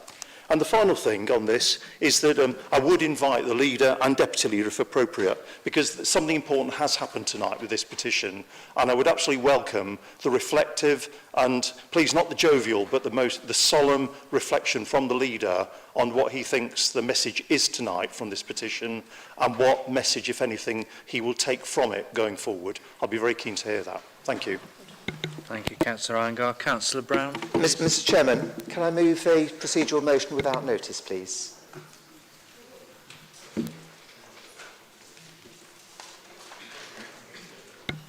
The motion? Yeah, I'd like to move procedural motion 10.1.12, please, to move to next business. I believe that we have had a good debate. I believe that many people have had their opportunity. We also have a great deal of business to be getting on with. As Councillor Iyengar pointed out, we have seen a petition. I think it's very useful that it's been debated, but it has only come from less than 0.5% of the population of BCP. And I think that we've had our say now, and that we should move to the next business. So I believe that's a motion that gets debated, that gets voted on without debate. Thank you, Councillor Green. So it's a closure motion which lies at the Chair's discretion. I don't feel there's been enough debate, I'm afraid.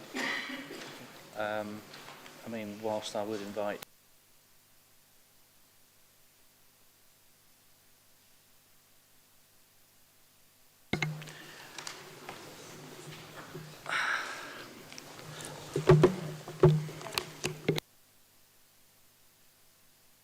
Personally, I feel we need more debate, Councillor Green.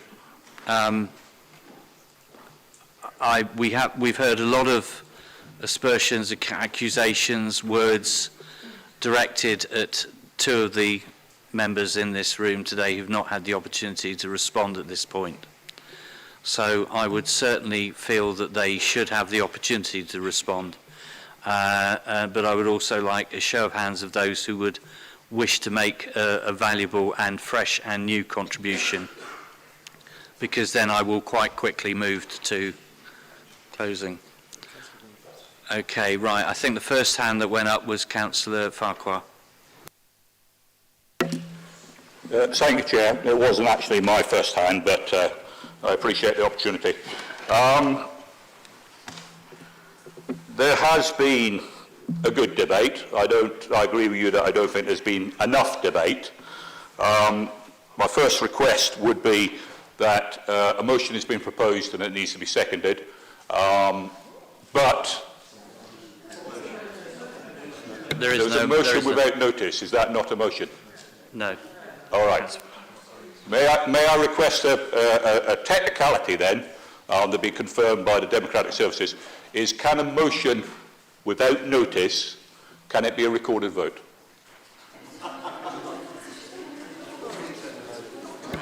We're not considering... No, I appreciate it, Chair. I've got my contribution, but I want to understand what goes after I've done my contribution. And I want to have the opportunity to call for a recorded vote if it is appropriate and it is within the Constitution to do so, on the motion which was made without notice. I'll ask the Chief Executive to read out the Constitution. Thank you, Chairman. The closure motion under item 13.16.1, the Chair of the meeting has the discretion to determine whether it's been sufficiently discussed or not. The Chairman has decided that it has not been sufficiently discussed, therefore the motion does not get put to the floor. Thank you. Thank you very much, Chair. If I can make my points now. I think it was a very good debate. As a member of this chamber, I've made my own views clear on my understanding of leadership, and I've made them clear both in writing and in person to the leader and the deputy leader on numerous occasions. I've also made that quite clear in social media, and I stand by everything which I put on social media because this is my view. What I really appreciate other members bringing to my attention was the information that the audit and the peer review was so damning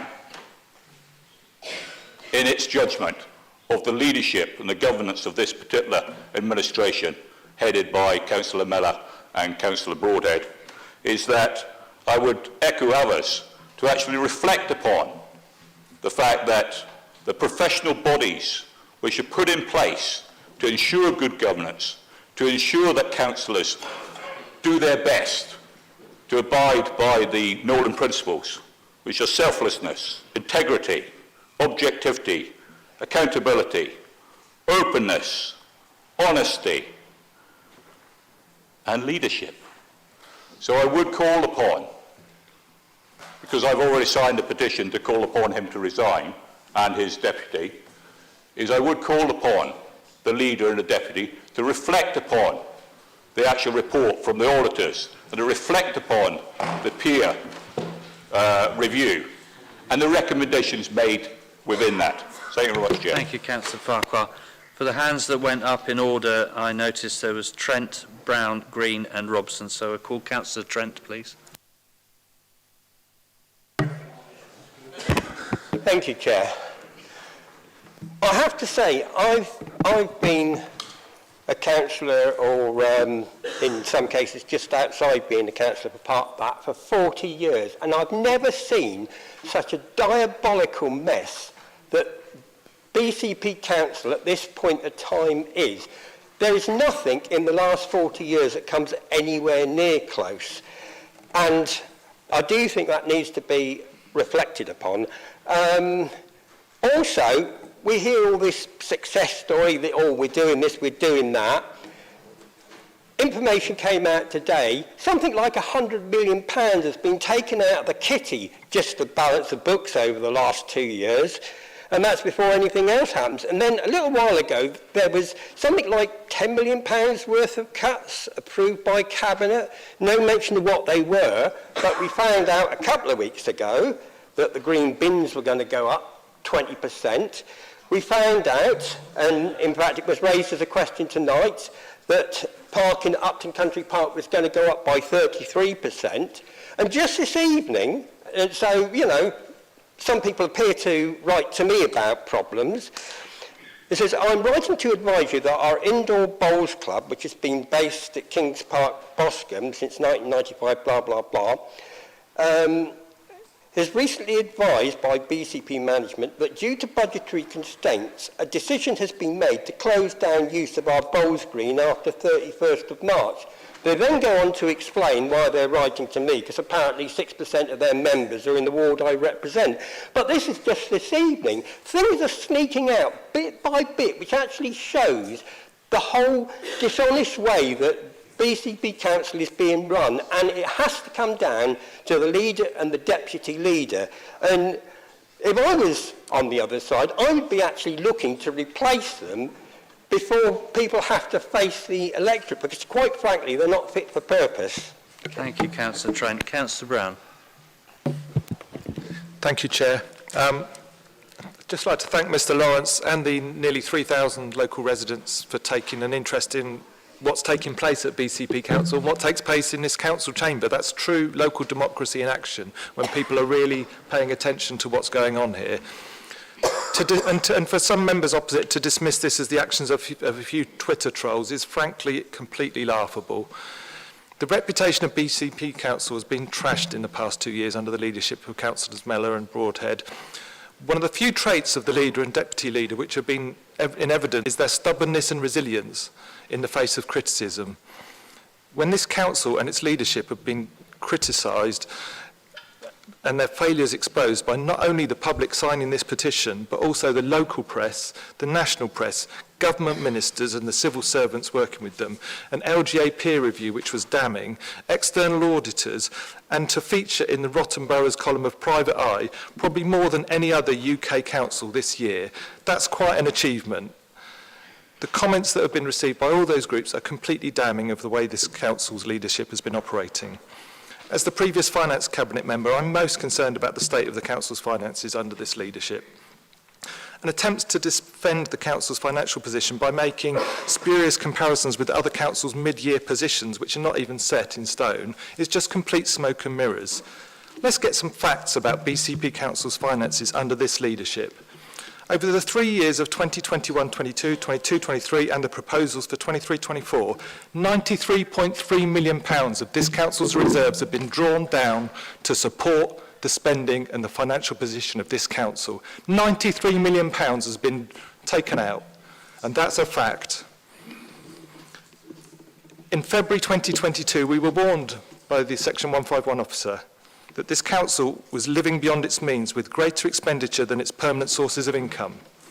That's continued through this year, and even with next year's budget, this council is still living beyond its means and only surviving and keeping its head above water by draining the reserves that have been built up over years and years by preceding councils.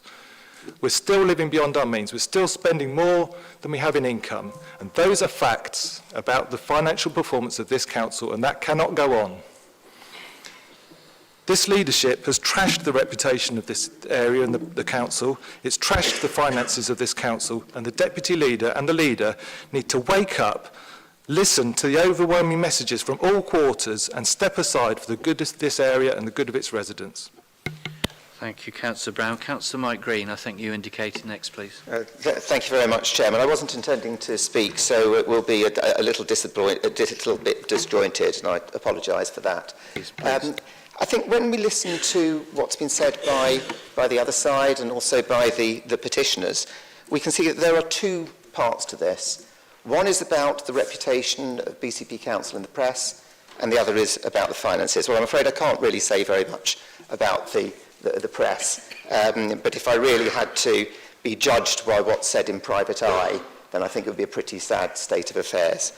So if we then just do look at the finances, well, we hear about a diabolical mess. What I'd ask people to do is just to actually look at some comparisons and think about where we actually are compared with where we could have been, where we were, and what's happening elsewhere. We've heard from Councillor Brooks a minute ago about what's happening right the way across the country, and indeed that will be the case.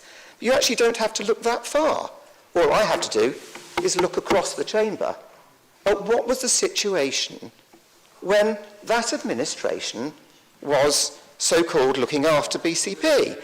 Because at that point, in September of that year, we had a £49 million deficit that was being faced, according to the figures. You can keep talking away, Mr. Cox, you keep chirping. But the fact is that when those figures came to this council, it was showing a £49 million deficit for the following year. When we were at the same situation, we were showing a £27 million deficit. So why is it that a £27 million deficit is bankruptcy, but the 40...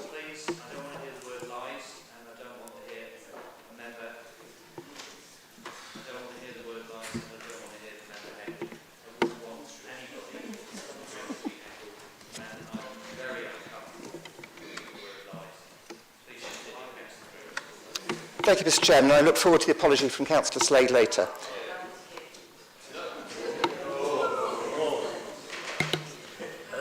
Everybody heard that, Councillor Slade. Thank you. Thank you, Mr. Chairman.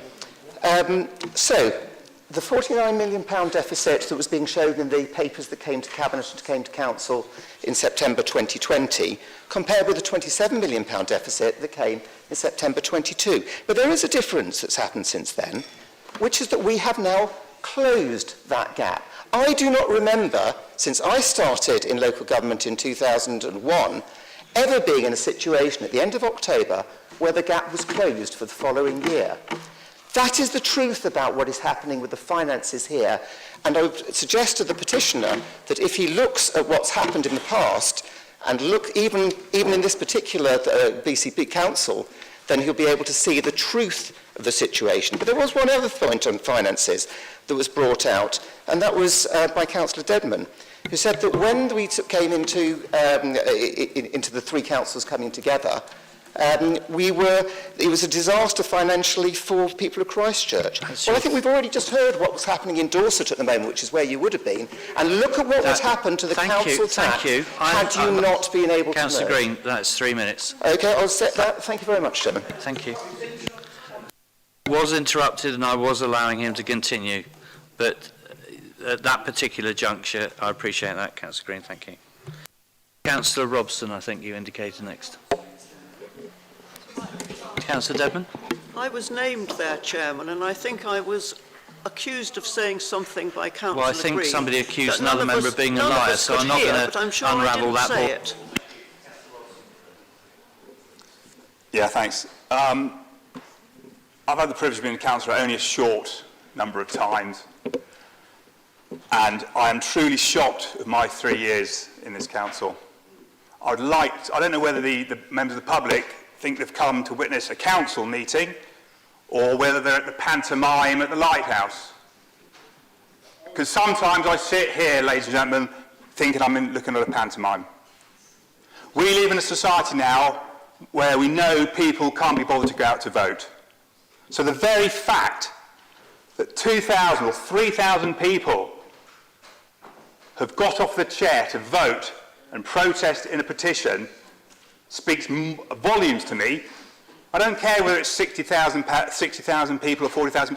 2,000 people have made that effort, which they wouldn't normally do. That speaks volumes. But what shocks me, Mr. Chairman, it's 5 to 9. We have got a long agenda of residential business to discuss. We've been here before. We have wasted council time, probably in excess of 3 hours debating this. We've been here before with these two. We know their track record is poor. The facts speak for themselves. We cannot go on any longer dragging this council down and down and down. Yes, the local media have got hold of it. Some people use social media. I don't. I'm not one of those. Just want to get the job done. And we're not getting the job done here. It's getting very, very embarrassing, and 2,000 people have spoken strongly and aggressively about it. It's a sad day that we're here. We're wasting time. We've got important business to do. I mean, the opening comments here, we've got a full agenda. Let's cut off at midnight. Why? Who's putting these agendas together where we can't organise ourselves to do the important business right on time? I find it quite embarrassing. For 3 years doing this job, I find it truly embarrassing. I really do. I think a lot of people should be ashamed of themselves. Thank you, Mr. Chairman. Thank you, Councillor Robson. As Chairman of the Council, I would draw your attention to the fact that we did miss a full Council meeting because of the death of our Sovereign. This is why there's an inordinately large amount of work to be carried on at this full Council. Yeah, I accept that, Mr. Chairman, but then when looking at everything in the event, I just need a little bit more. Appreciate your words. Thank you for your contribution. Councillor Bartlett, I think you indicated next. Bear in mind, we will be having German for comfort at 9 o'clock. Thank you. Councillor Bartlett. Yes, thank you, Chair. I should be very brief. First of all, I'd like to thank Mr. Lawrence for the petition. I didn't sign it. I was actually going to wait for this debate to see how people's views were on it. But I do identify with many of the issues that Mr. Lawrence raises, as do those 2,000 or 3,000 people that also signed the petition. But what I would say is that we should not be dismissive of those views expressed by those residents. To stand here in this chamber and just deny that the issues don't exist. It's just wrong. They're the residents, they've expressed their view, and people in here are saying, well, it doesn't matter, it's only just a few people, or it's, you know, it's serious. This is really serious. Now, one thing I would like to say, LGR was always going to be really, really difficult. It's been made even more difficult by the fact of the political divide and the finely balanced council that we've had. The leadership needs to bring us all together, each part of the conurbation, for the benefit of the residents. That's not happening. The leader should not be engaging in the finances of this organisation. He should be leading the conurbation. He should be bringing us together in order to meet the objectives and allow the portfolio holders to get on and do their job. Let's have some leadership from the leader. My main concern raised on the petition was about the reduction in the democratic process of overview and scrutiny. This is my biggest concern, but I won't go on about that any longer.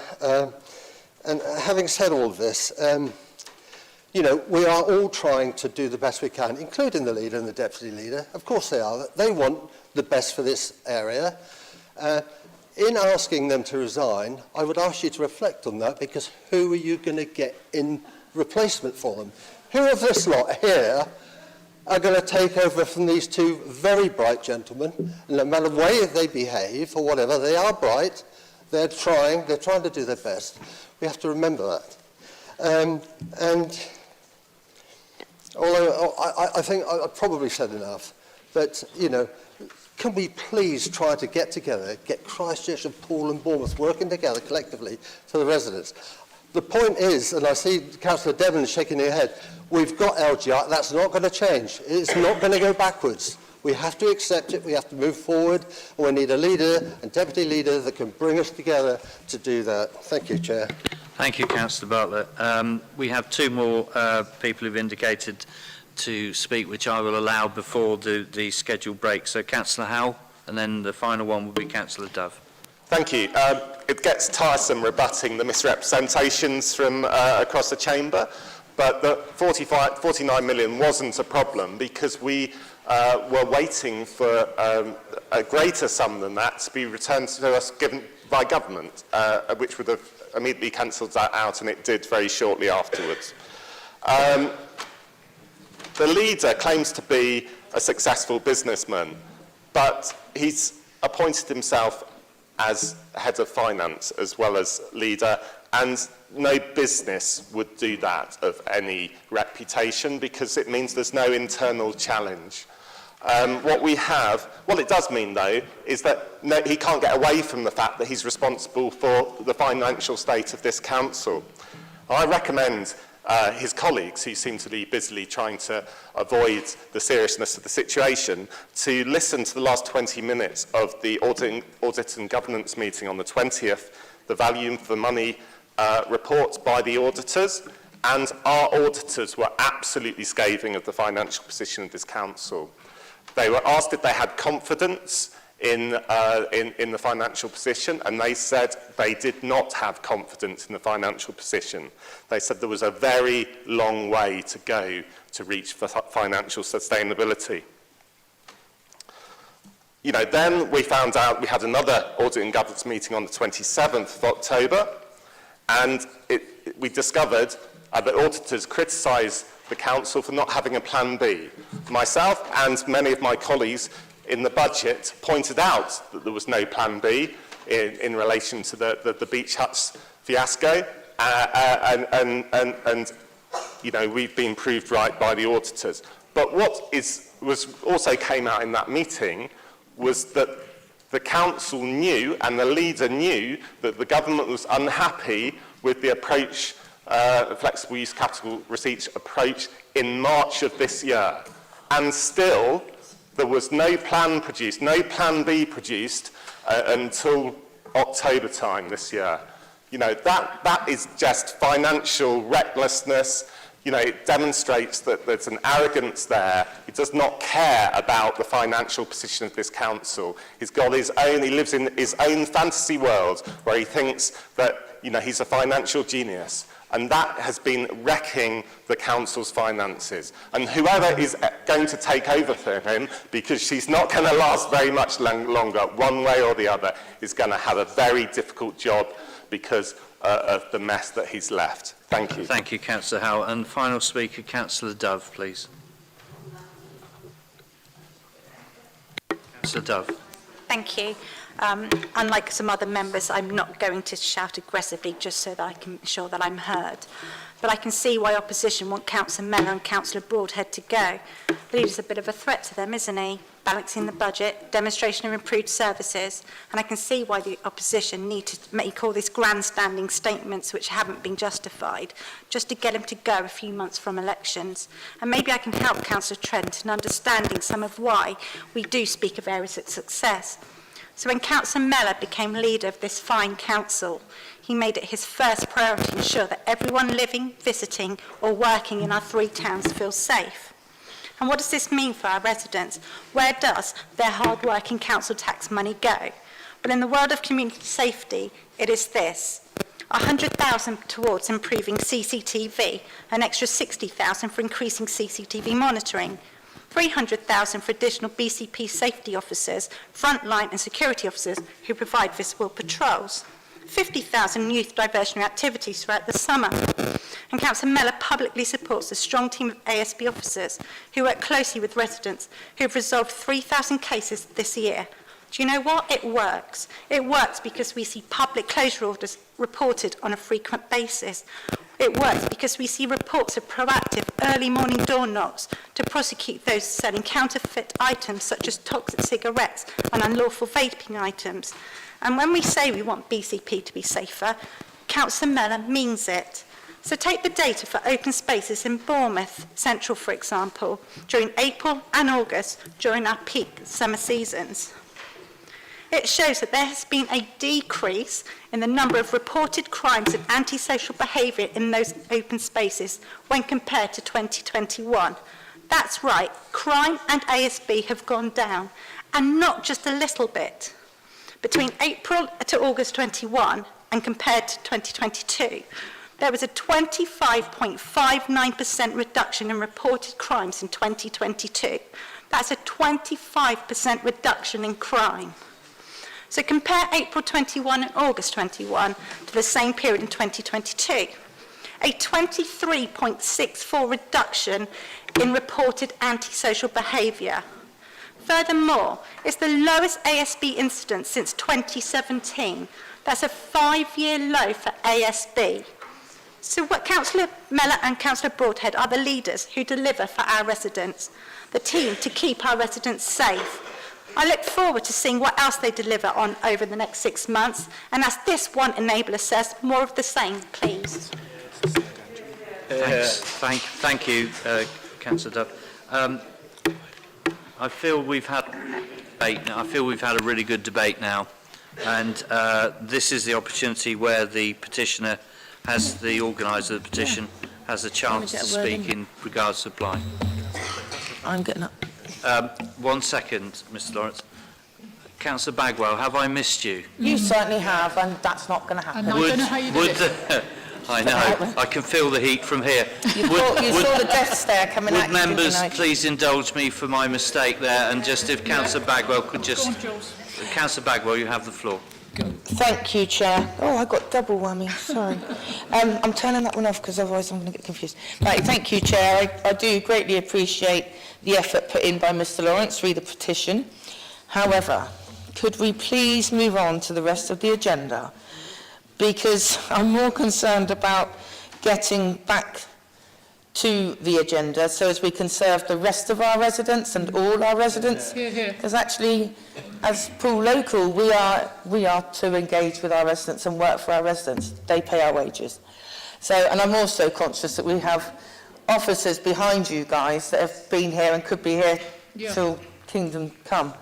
Also, there is one comment that me and mental health are really closely linked, And I didn't appreciate Councillor Slade mocking and laughing, as other members were, when a councillor from the other side was stating I've about his covered mental that, health. Councillor Bagwell, on both sides, so thank you for that point, but I have covered that on both sides. Perfect, Chair. Thank you very much. Thank you. So this is the opportunity, before we close the debate, for the petitioner Ian Lawrence to speak as his right of reply.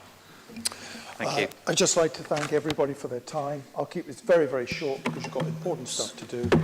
It's been a privilege to be here.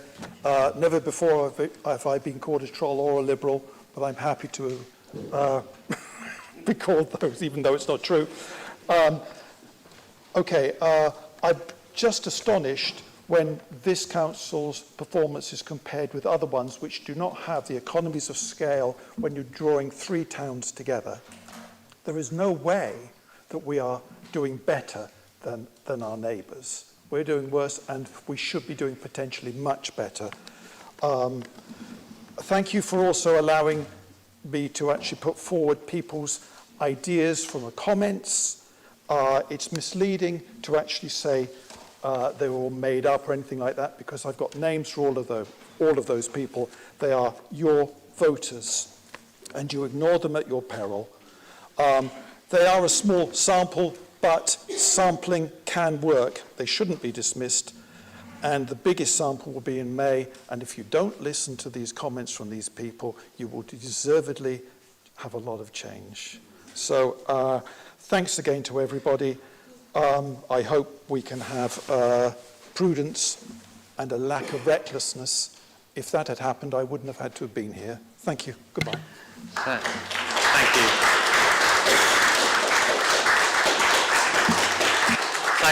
Thank you, Mr. Lawrence, for your efforts for democracy for us. Thank you so much. Councillor Farquhar, you're standing. Can I ask you why you're standing? I am rising to a point of order, if you please, Chair. What order is that, Councillor Farquhar? A point of order whereby the action is not being determined for what the next steps are on the petition. And I see your gavel in your hand to go for a comfort break. However, I think that it is beholden upon the Council to take the appropriate action, which is allowed to it, to actually deal with the petition beyond the debate. So I'd call upon the officers to actually advise what options we have for what the next steps are, if you please, Chair. Thank you, Councillor.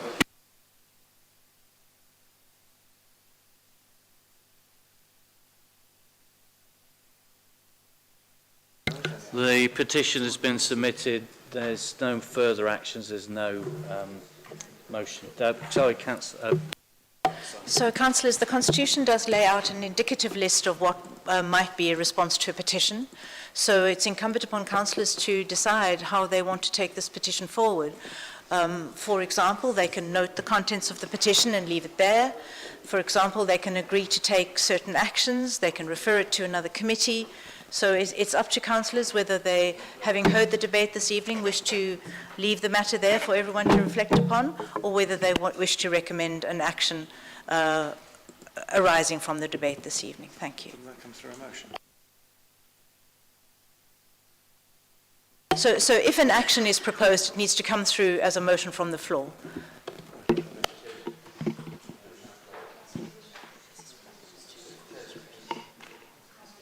Councillor Green. Chairman, at this point, may I propose that procedural motion again, then, that we move to next business, please? Thank you, Councillor Green. Is that seconded? Because then I can decide.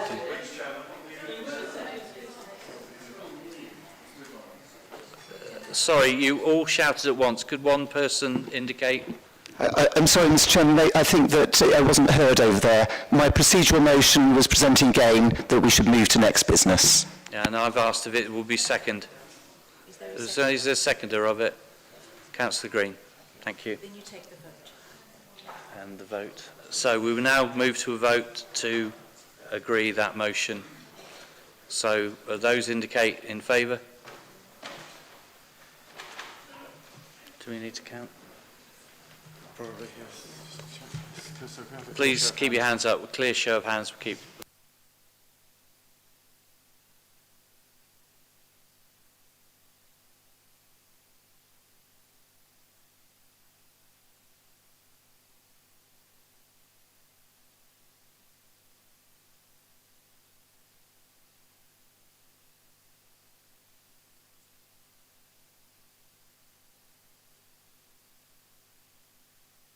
That is more than half. Would you still like to go for abstentions and those against? No. Thank you very much, members. 15 minutes, please, to reassemble.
hope you're all refreshed and more comfortable. At the beginning of the meeting, I said to you that the agenda had been triaged and reorganised to deal with the more time-critical agenda items, and that certainly is the case in the second half of this meeting, where we've agreed to terminate as close after midnight as we can. So just to quickly run through for your easement on where we are, we'll be starting with 7C, then 7D, 7E, 7I. Can I just bear with me 1 second?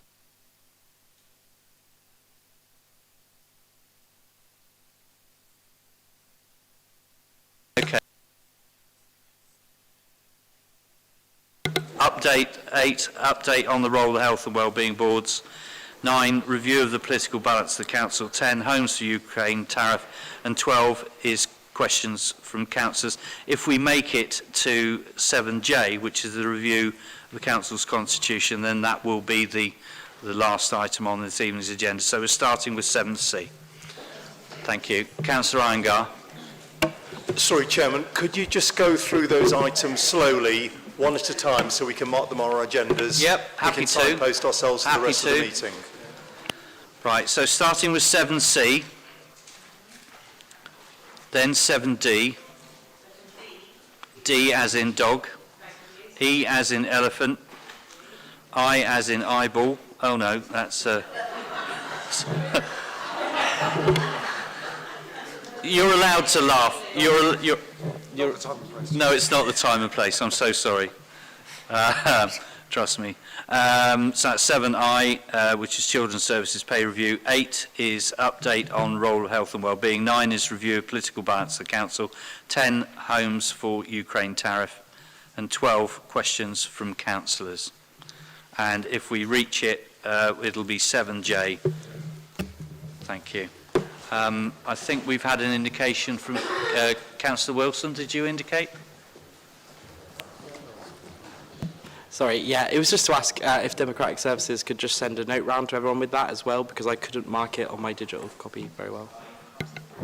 I didn't hear that. Just with the rearranged agenda items, can the Democratic Services just send an email round with just the well, it's on the agenda. I'll call it. It'll be on the paper. Okay. Councillor Wilson, thank you. So starting with 7C,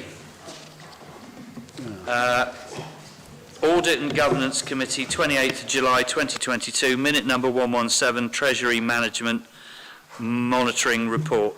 Councillor John Beasley, I understand that you will move the recommendations, then for Councillor Lawrence Fear to second the move. Councillor Beasley. Thank you very much, Chairman. On the majority recommendation of the Audit and Governance Committee, I present the Treasury Management Revised Prudential Indicators as set out in Table 9 of the report. I should draw members' attention to paragraphs 29 to 35, and they're set out on pages 99 to 101, with the supporting information to the report, which I'm sure all members will have read. In particular, I'd like to draw attention to paragraph 35, which outlines the reasons for the support of this recommendation by the Council's Chief Financial Officer and Section 151 Officer, and the parameters and safeguards he will employ in the use, or proposals for use, of the increase in the Council's debt threshold. In presenting this recommendation, I ask that it be received and adopted by the Council. Thank you, Chairman. Thank you, Councillor Beasley. Councillor Lawrence Fear, I understand you wish to second the move. Thank you, Mr. Chairman. Happen to second. Thank you, Councillor Fear. Any members wish to comment? Councillor Phipps first, and Councillor Cox. Thank you, Chairman. I'm on the Audit and Governance Committee and was there when this vote was taken and when this item came forward. It did only go through as a recommendation on 5 votes to 4. I didn't support it, and I can't support it tonight. Any increase in borrowing would certainly make the budget harder to balance. We've got to cover interest costs, especially in the current economic climate, and also the uncertainty, and BCP is already struggling with existing commitments. one of the justifications for the increase was comparing borrowing as a multiple net revenue expenditure with other local authorities. And I just don't think that's valid, and we should instead be basing it on BCP's ability to service a higher level of debt and risk. This decision was taken on the 28th of July, and since then, there have been increases in borrowing costs from the Public Works Loan Board, and I just think it makes this higher debt threshold so much more difficult to justify. When this increase, which is actually 479 million, the increase from 847 million to 1.334 billion, or 384 billion, was proposed, the Public Works Loan Board 10-year fixed interest rate was around 3.25%. And if the threshold is used to the full, the cost of that extra 479 million at that time was about 15.6 million per annum. And of course, the extra debt has also got to be paid off as well at some time. However, interest rates have risen, and they keep changing, but when I looked recently, they were 4.5%, making the fixed interest over 10 years 21.5 million per annum. And if they went up another 1%, which they did do at some point, then the cost would be 26.3 million per annum. And this is all just so much more than we expected in July. This council is being asked to approve a huge debt, with much higher servicing costs than were originally expected. Do we trust the Cabinet not to take on more debt than BCP can cope with? I know it's a threshold, but is this level of risk acceptable? I believe there should be a convincing explanation of why it is really necessary to extend the debt threshold by as much as is being requested, and how both the servicing costs and the eventual repayment of the principal debt will be managed. I haven't seen such an explanation, and in the light of the Council's current financial predicament, I cannot support this proposal. Thank you. Thank you, Councillor Phipps. Councillor Cox, please. Thank you, Mr. Chair. Those in charge of the Treasury Management should be congratulated for providing the Council with at least a glint of financial good news in what is otherwise a sea of despair. Let's not forget, though, that this glint has come off the backs of those who are paying extra interest on their mortgages due to the incompetence of the Tory government.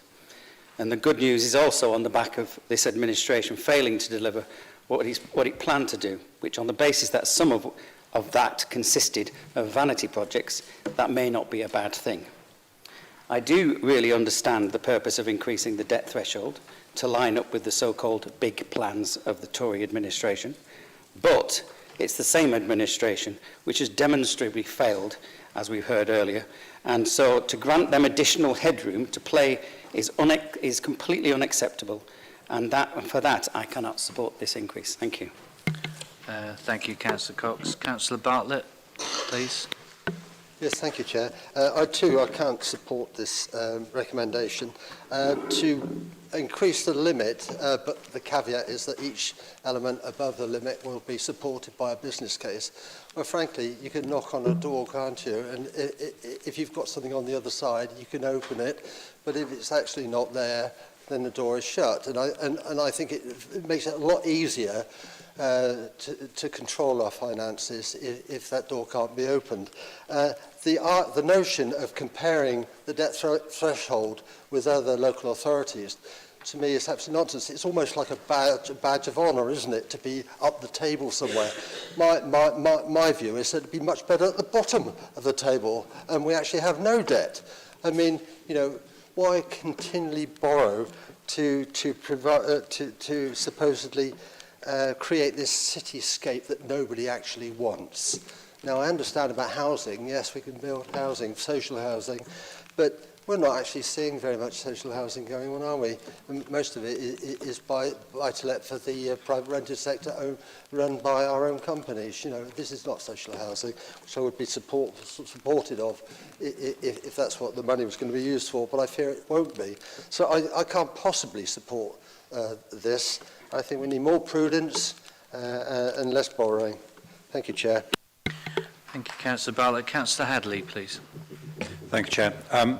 Yes, back in February we had a very clear guidance in the depths of the budget report from the Chief Financial Officer, warnings about financial imprudence. And I'm grateful to the proposer of this motion to point out paragraph 35, and particularly if you read the last two sentences of paragraph 35, it says, to emphasise the point already made in the report, the Chief Financial Officer would not support any further debt being undertaken which would require the general fund budget of the Council to finance the revenue implications. As my colleague to my right, Councillor Phipps, has just said, there's a significant increase in the interest rates. I don't think there are demonstrable projects to actually improve the core infrastructure of this area. There should be, but what we see are redevelopment projects about lots of flats and not things to fix the sewage problem, the transport problem, the core problems that our communities face around the area. And so I will not be supporting an increase in the ceiling because they will just use it inappropriately. Thank you. Thank you, Councillor Hadley. Councillor Mellor, please. Yeah, thank you very much, Chair, and thank you to Audit and Governance for the work they've done on this paper. I'll just say, I'll just sort of start with the point saying they will use it too. Well, it won't be they will use it, we will use it. As the report clearly states, and our financial regulations clearly state, any decision over £1 million is a decision for full council. So, you know, what this does, it gives us the ability to finance some of the schemes, some of the housing schemes that we're looking at, but it doesn't mean we have to, it doesn't commit us to doing that. So any one of those decisions is a decision for all of us, a decision for full council, and I think that's something really important. It also says quite clearly, and it's been pointed out, that only schemes that are positive in terms of their business cases will be brought forward. So my colleague opposite, you know, saying it makes our budget position harder, well, it's completely the opposite. Because unless it's got a positive business case, we won't do it. We can't even bring it to council anyway. So, you know, let's be really clear about this. And what are we allowed to borrow for? The government has really tightened restrictions around what councils are able to borrow on. We're allowed to borrow primarily is housing and regeneration, effectively. So when we're saying let's not borrow let's not use this cap, we're saying no, let's not build. And I disagree, you know, respectfully. PRS is really important. We have, you know, studies that say, you know, there are massive issues in terms of the ability for people, our constituents, you know, largely often young people as well, they can't even rent properties. We need to build more of them. And if we're going, why don't we do that? For a couple of reasons. Because why don't we actually stand up and say, this is what our community needs, this is what we're going to do, and on top of that, you know, when the debt gets paid down over 50 years, and we own those properties in the future, so we're giving more assets to our future generations. So I completely, you know, positively and politely reject your statements, particularly when we've had a comment around, well, let's go and build 3,000 houses. We're actually massively up to our ambition around housing. You see reports coming through on future cabinet agendas around what we're doing with CNAS. We are building homes, we're buying homes, we're building homes. We're doing that because we want more local homes for local people. So if you believe in pool regeneration, if you believe in houses, if you believe in local homes for local people, if you believe in us having a positive MTFP, because these assets can only go on there if they make a positive MTFP. And if you believe in having long-term financial sustainability, you know, having the ability to borrow and to deliver these projects, to be interventionist and actually go and deliver for our residents, that's what we need, and that's what this side of the chamber is going to stand up for. Thank you. Thank you, Councillor Mera. Councillor Brooks. Yes, thank you, Chair. The leader has pointed out some very fundamental points in paragraph 35, which I trust a number of you are looking up as we have been directed by the proposer. And what strikes me is that, yes, there are checks and balances to make sure any future lending is directed in the right way. But when I read, in addition, schemes such as those to reduce homelessness or create extra care housing schemes should significantly reduce the annual operating expenditure of the authority, that is sufficient for me to up the lending arrangement. Thank you, Chair. Thank you, Councillor Brooks. Councillor Slade. Thank you, Chair. I was at a development forum event speaking on matters of net zero last week, and I was having a conversation with the leader of another council. And I was explaining one of the items on the agenda tonight, that we were looking to increase our debt threshold to £1.3 billion, and she laughed. She said, "Oh my goodness, have you not heard the trouble we're in? You sound like you're heading down exactly the same street." So I would draw Councillor's attention to paragraph 35 that Councillor Brooks has just told us to read.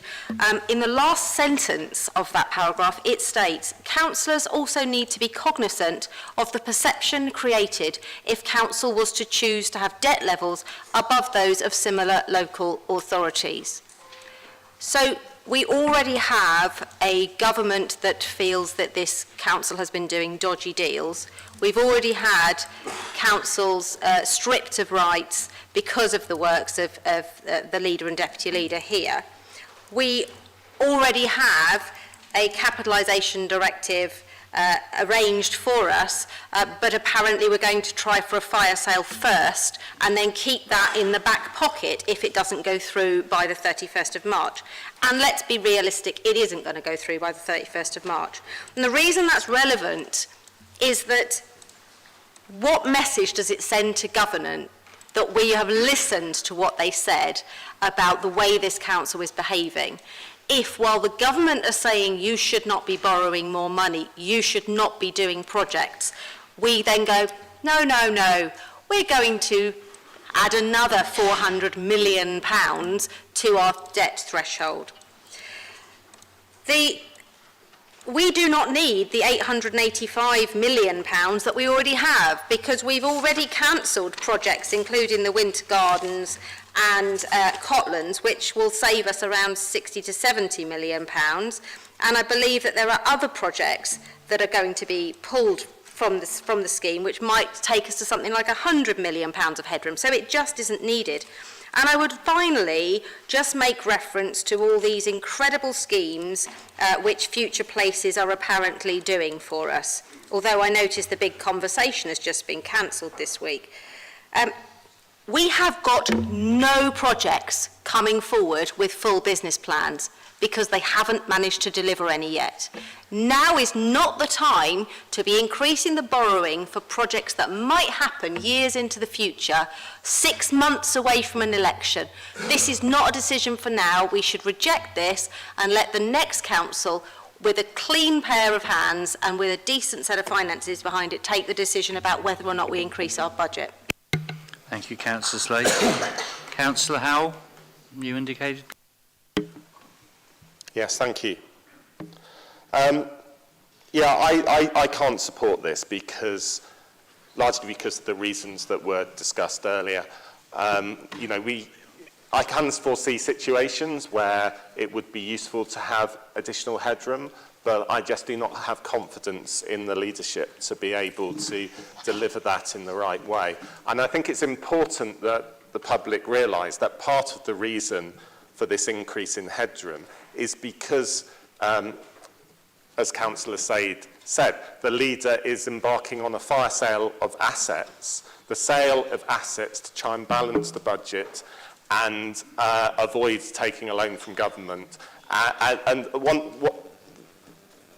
What they're not doing, though, is they're not repaying the loans that they took out to buy those assets in the first place. Those will remain on the books. So that is part of the reason that we need, they need to increase the headroom in order to sort their finances out. As I say, I have no confidence that they're capable of doing that. Thank you. Thank you, Councillor Howell. And you, Councillor Farquhar. Thank you, Chair. I will keep this very brief because I know the other side appreciates that. I won't be supporting increasing the debt threshold for a number of reasons which I've spoken to before, because it is about perception. It is, as Councillor Slade said, we're already, for want of a better term, in special measures. We're already on the lips of the Secretary of State in a bad way. We're already on the lips of numerous ministers for housing. And as discussed earlier, I don't have trust. I don't have trust in actually saying we will only take something forward if there's a valid business case. My question from the residents, where was the valid business case to put in an addictive bid against the Barclays building? So I don't have trust, the residents don't have trust, and I take Councillor Slade's point is that we are 6 months out from a local election where every one of these councillors in this building, including myself, will actually be up for election. And I think they should have a fresh, clean slate, because we've had a petition delivered tonight about the trust in the councillors that we've had. I don't trust the actual statement that will only take forward a valid business case, because as we've heard tonight, there haven't been valid business cases, and future places haven't brought valid business cases to the table. So everything else about building social houses, I love social houses. Yeah, I would. But there's no business case for it, and there never has been under this administration. Thank you. Thank you, Councillor Farquhar. Councillor Brown, please. Thank you, Chair. I think we're fortunate that much of the Council's current borrowing has been secured at low interest rates in past years. But more debt at this time of high and increasing interest rates is just not a good look. Part of the need for more debt is due to the administration's capitalisation of what was previously revenue costs. We need to really be learning to live within our means and budgeting for expenditure that is within our income as a council, and not keep draining our reserves and looking to borrow more and more. Councillor Howell's completely right when he talks about the administration looking at a fire sale and looking at selling off assets. Multi-million-pound loans were taken out in recent years by previous councils to secure those properties. They're looking at selling those properties to get us out of the financial hole we're in, but not paying off the loans. The loans will stay on the books. The council taxpayers of BCP will keep paying down the interest and capital on properties we no longer own, and there's no longer of any benefit to the residents here. And that's a really bad thing in terms of financial management. Higher debt and higher interest and higher capital repayments have to be funded by the minimum revenue provision in the budget before budgeting for delivering any council services to residents. The more debt we take on, the more interest, that has to be put in the budget straight away before we even start looking at delivering services to residents. So we take on more debt, we take on more interest repayments, we're putting in danger the services we deliver to residents in this borough. In terms of funding the big plan, well, I'd rather this administration actually focuses on sorting out the failing services we've got and delivering quality public services to the residents before they go off on vanity projects in the big plan. So I'm totally against this increase. Thank you, Councillor Brown. Any other members indicate before I ask the proposer? Councillor Rampton, please. Yes, thank you, Chair. Those who were members in the preceding pool authority will remember one of the ex-leaders who used to quite often say, "Where will our children live?" And I'll add to that, and I'll say, where will our frail, older and disabled residents live when they are not able to look after themselves? And it won't be in a residential home, which is costing between £1,000 and £1,500 a week. We need to build homes for our children. We need to build extra care facilities. You will have heard me say in previous meetings we needed an extra 1,300 extra care places by 2030. That's the demograph. So we need to invest, and that's why I will support this paper, Mr. Chair. Thank you. Thank you, Councillor Rampton. Anybody else before I ask the proposer to sum up? Councillor Beasley, would you like to sum up, please? Thank you very much, Chairman. Well, in moving these recommendations, I did draw a member's attention to paragraph 35, which has been referred to during the course of this debate by numerous members on one side or another.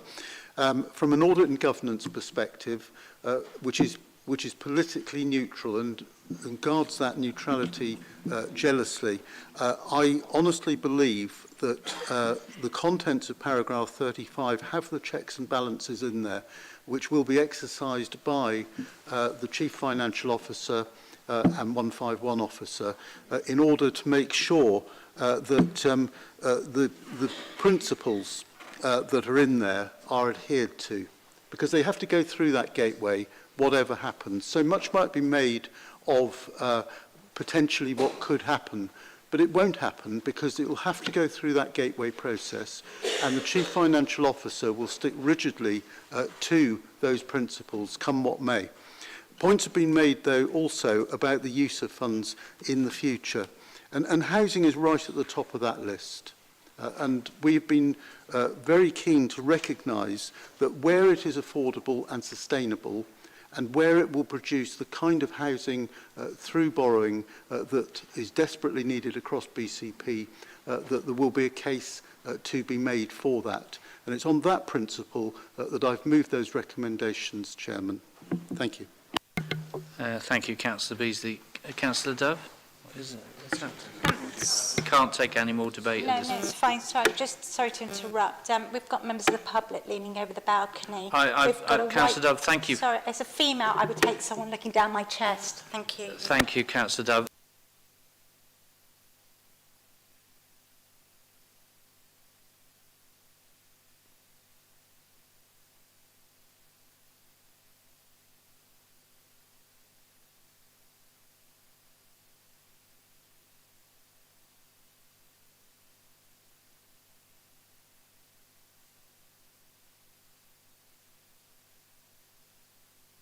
For that.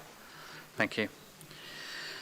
Right, so if we could move to the vote to accept the recommendations, please. Can we have a show of hands in favour, please?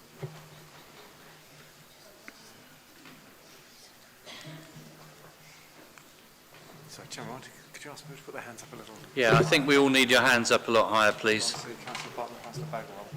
Barton Bagwell, please. Can you indicating? If you put your hands up nice and high, please. Right, 1, 2, 3, 4, 5, 6,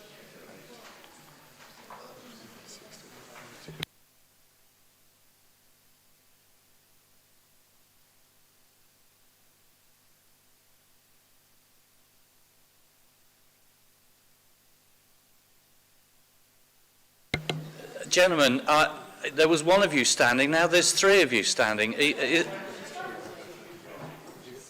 Thank you. Please stay safe.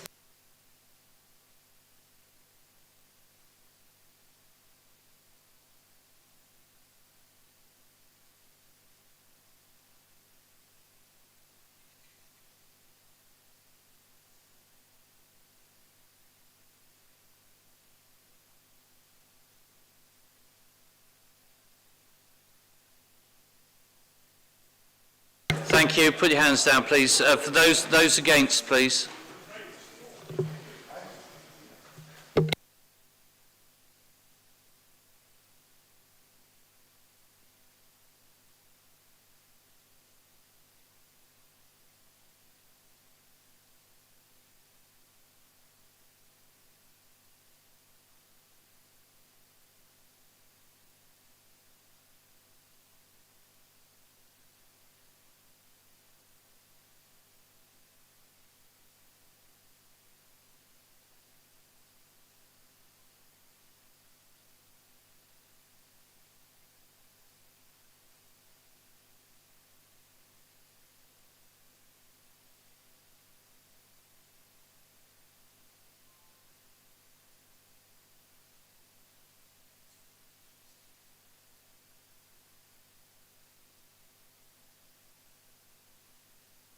So, thank you. Thank you. And any abstentions, please? Abstentions. Okay. So that's carried 36 to 33 with 2 abstentions. Thank you. Councillor Farquhar. If I may, Chair, for the purposes of the minutes, I'd like my vote recorded, which was against. Thank you. Mr. Chairman, I'm Councillor sorry to interrupt the meeting, but to have constant chatter and the danger of people, I don't like people taking pictures of me from behind. I think a lot of people don't. We don't like the chatter. I am concerned, and Mace is up there at the moment negotiating with a gentleman who don't seem to want to sit down, but there may be a medical reason for that. And then I feel that the question of taking photos from behind is very intimidating. We can't stop them taking photographs, but certainly the sentiments that Councillor Dove has expressed and yours, I do take very seriously. Councillor Green, Nicola. Chairman, there is confidential information contained within our papers which members may need access to for the purposes of this meeting, and I'm concerned about the opportunity for people to be using photographic devices while members could quite reasonably be accessing I find that a during relevant that. point. Thank you, Councillor Green.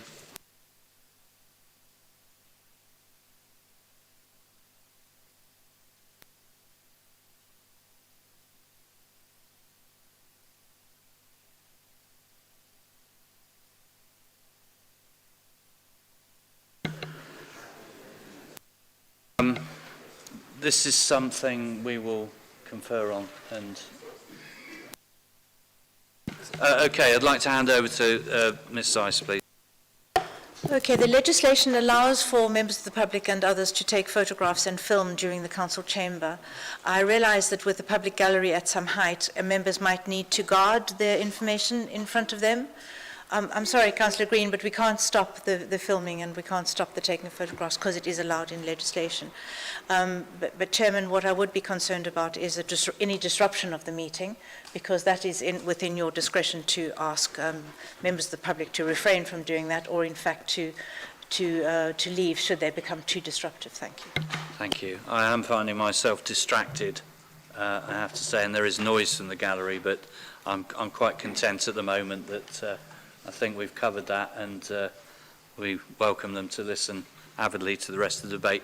So members, if you do have any laptops or anything in front of you, I'm not sure how you cover them up or disguise them or field them, but How does that work? Seriously. Mr. Chairman, Mr. Chairman, is this? Thank you so much. If I may speak, Mr. Chairman, please indulge me for one moment. I'm right in the line of fire, as are other colleagues across the way, and we do have some confidential stuff. And we have stuff which is pertinent to us. Now, I understand the public have a right, okay, to take photographs. We have a right to keep our information confidential to ourselves. So there's a bit of a disconnect there. So and saying, well, you know, you've got to try and protect. I can't protect it. I can't put a screensaver on it or something on it because then I can't see it. It's bad enough in this light as it is. So it is very concerning. I wonder if it's something that could be taken away and whether we could find a compromise. Councillor Barr, I assure you it will be. Thank you very much, Mr. Chairman. Thank you for allowing me to speak. All those points are noted. Thank you. Item 7D, Cabinet 7th September 2022, minute number 42, Wessex Field site, University Hospital, Dorset, Link Road. Councillor Broadhead, I understand you will move the recommendations, and then for Councillor Drew Mellor to second the move. Councillor Broadhead. Thank you, Mr. Chairman. I'll try and be brief in view of the intense amount of work we've still got to get through this evening. Hopefully this will be a non-contentious paper. We've had cross-party agreement before with the longer-term aspirations at Wessex Field to work with partners such as University Dorset Hospitals NHS Trust in order to bring forward a Meditech science facility in the future. What we also decided and approved at Council in 2020 was to dispose of a bit of land to the hospital to enable them to get ahead of some of those aspirations and deliver a pathology lab. As part of that agreement, we made a contractual agreement with them to deliver a road to that scheme. This recommendation brings to Council two things. First of all, recognises that because of the inflationary environment that we are living in, the cost of that scheme has increased, so to get Council approval. But, Chairman, we've also taken the opportunity when looking at that to facilitate a little bit more further work within the road, so that while we're actually building the road, it enables us to get ahead of the further development. So when the proposals come forward for the Meditech science facility in the future, we've actually already built the road that we were part building anyway. So those are the two things that the recommendation brings forward tonight, and I look for Council support. Thank you. Thank you, Councillor Broadhead. And Councillor Mellor, I understand you wish to second the move. Yeah, happy to second, Chair, and reserve my right to speak. Thank you. Members, would you like to, Councillor Bartlett? Yes, Chair, I'd like to move that we go into confidential session in order to discuss some of the commercial or the financial aspects of this recommendation. Yeah.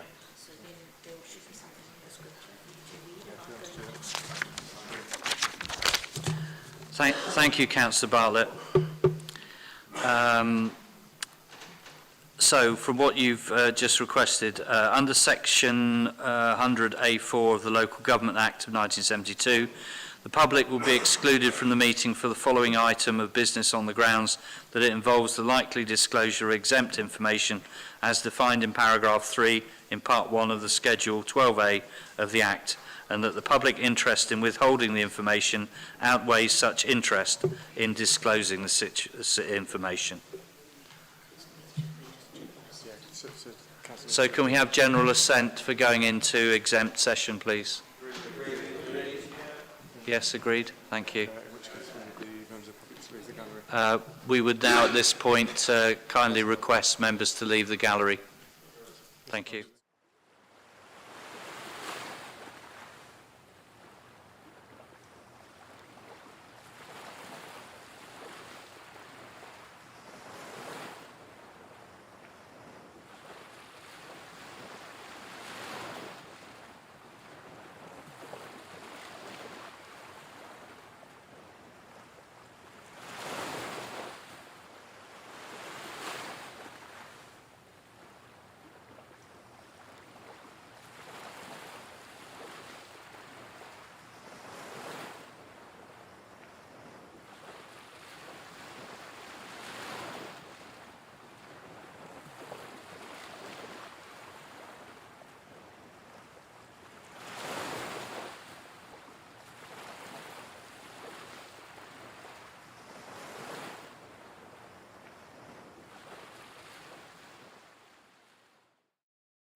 Thank you for your patience, members. We're now out of exempt. Councillor Farquhar, yes. If I may, Chair, I believe that since the public have been excluded from the actual debate itself, that for the purposes of transparency, for what the councillors in this room have actually heard, I'd actually call for a recorded vote, if you please.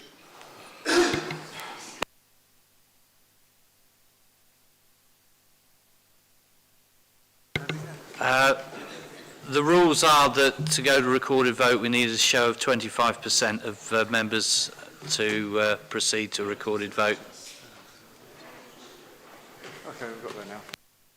Recorded vote, thank you. Hand over to the Chief Executive to conduct the recorded vote. Thank you, Chairman. So just to remind members, you're voting for the proposition as summed up by Councillor Broadhead. If you're in favour of that, please vote for. Otherwise, please vote against or indicate that you wish to abstain. I'll read the names alphabetically by surname. So Councillor Hazel Allen. Councillor Lewis Allison. Against. Councillor Mark Anderson. For. Councillor Sarah Anderson. For. Councillor Marcus Andrews. Against. Councillor Julie Bagwell. For. Councillor Steve Barron. For. Councillor Stephen Bartlett. Against. Councillor John Beasley. Councillor Derek Borthwick. Councillor Philip Broadhead. Councillor Mike Brooke. Against. Councillor Nigel Brooks. Councillor David Brown. Against. Councillor Simon Bull. Councillor Richard Burton. Against. Councillor Daniel Butt. For. Thank you. Councillor Judy Butt. For. Councillor Eddie Coop. Councillor Mike Cox. Councillor Malcolm Davies. Councillor Norman Decent. Councillor Leslie Debman. Councillor Brian Dion. For. Councillor Bobby Dove. Councillor Beverley Dunlop. Councillor Millie Earle. Against. Councillor Jackie Edwards. Councillor LJ Evans. Against. Councillor George Farquhar. Against. Councillor Dwayne Farr.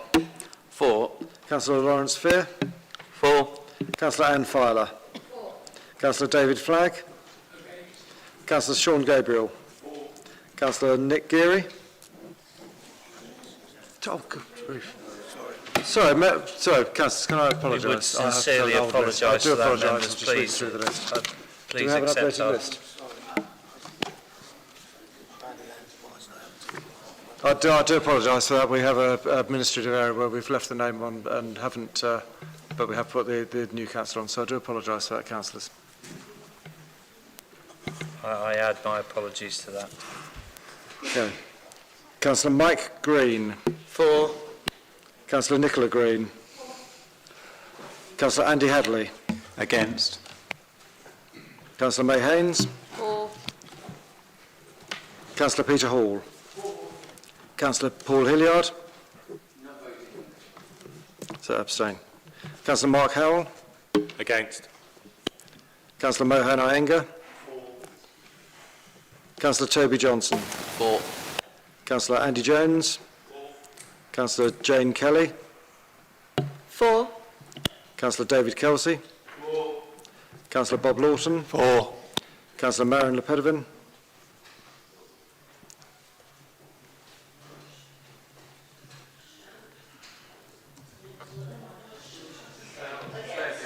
Yes. Thank you. Councillor Lisa Lewis. Against. Councillor Rachel Maidment. Councillor Andy Martin. Councillor Simon McCormack. Councillor Drew Mellor. Councillor Pete Miles. Councillor Sandra Moore. Councillor Lisa Northover. Councillor Margaret Phipps. Councillor Karen Rampton. Councillor Felicity Rice. Against. Councillor Vanessa Ricketts. Councillor Chris Rigby. Against. Councillor Mark Robson. Councillor Roberto Rocca. Councillor Vicky Slade. Against. Councillor Tony Trent. Councillor Mike White. For. Councillor Lawrence Williams. Councillor Kieran Wilson. Councillor Tony O'Neill. And Councillor Nigel Hedges. And councillors, please accept my apologies for the earlier indiscretion.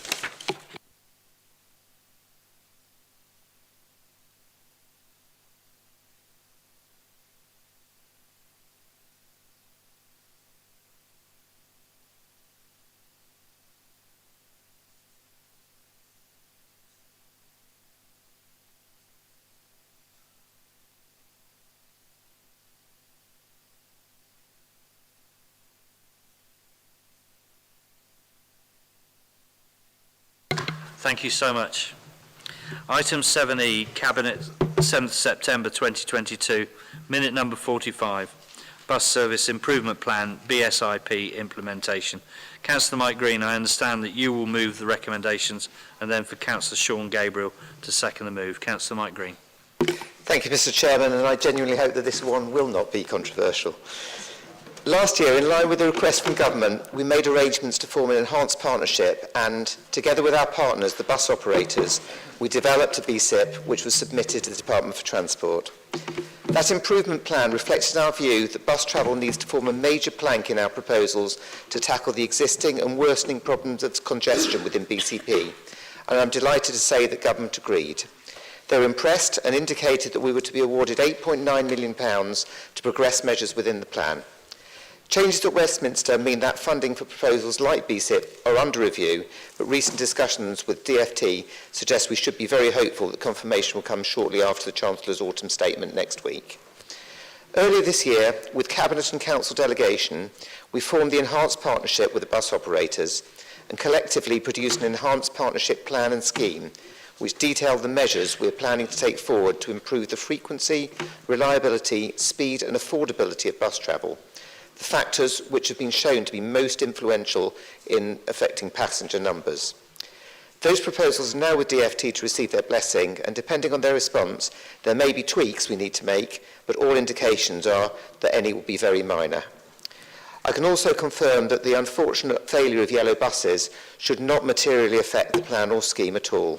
It was agreed with all the operators, and it's independent of which operator is delivering which service. Paragraph 9 of the report gives some more detail of the plans, including bus priority measures to speed them through, additional bus shelters and real-time information, CCTV at Poole bus station to help passengers feel safe, development of a multimodal, multi-operator journey planner app to include bus operators, South West Railway and Beryl Bike Share, fare capping and other initiatives, and hopes to increase the frequency on some routes. However, please note that the content of the plan and the scheme don't form part of Council's decision today. If anyone's got questions about that, could I please ask that they're brought up outside of this meeting? The reason this paper is before us is that simply because of the size of the award at £8.9 million, that means we need to ask Council for its agreement to accept the money from government. Providing all goes well next week, Council is being asked to delegate to the relevant officer and portfolio holder the opportunity to get on with delivering the benefits that the bus service improvement plan will bring to Bournemouth, Christchurch and Poole. So I move. Thank you, Chairman. Thank you, Councillor Green. Councillor Sean Gabriel, I understand you wish to second. Mr. Chairman. Thank you. Members, could we have any show of hands, comments? Councillor Butt.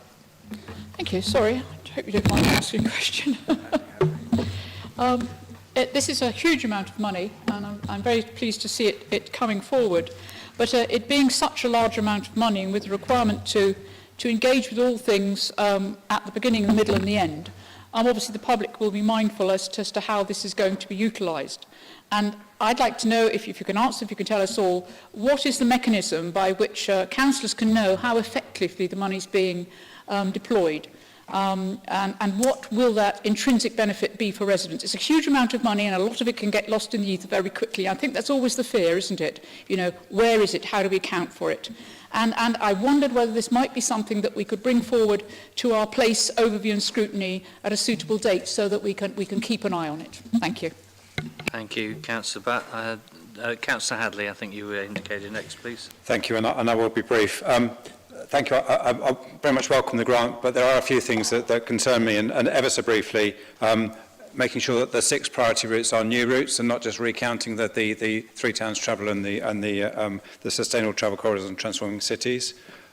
The bus priority at signal junctions is great, but we need to remember that the bus users are pedestrians when they're not on the bus, and that's not to the detriment of pedestrians waiting in the rain. And in various elements, the fare promotion, the cost capping, we need greater clarity, I think, and a greater recognition by the public that this is public money that's being spent to enhance the buses for their benefit, and the Council's efforts recognised in doing all the work that we're doing, working with the bus companies. I don't think it's right that it just gets represented as the bus companies improving their offer. And following Councillor Butt's comment, I think it would be really helpful to see a trajectory of what routes are improved, what impacts are achieved on improving bus patronage from this significant investment. Thank you. Thank you, Councillor Hadley. Councillor Howell, please. Thanks. I just have a question about the proposed app. Could you confirm that it would be real-time information showed on there? Because I think there's very limited value in having, planned timetables because they're often not followed in practice. Thank you. Thank you, Councillor Howell. Councillor Brooks.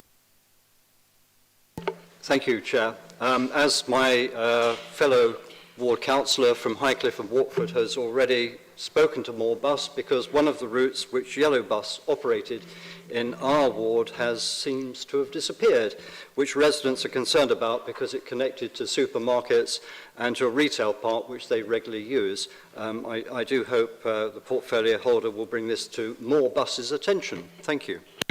Thank you, Councillor Brooks. Councillor Iyengar.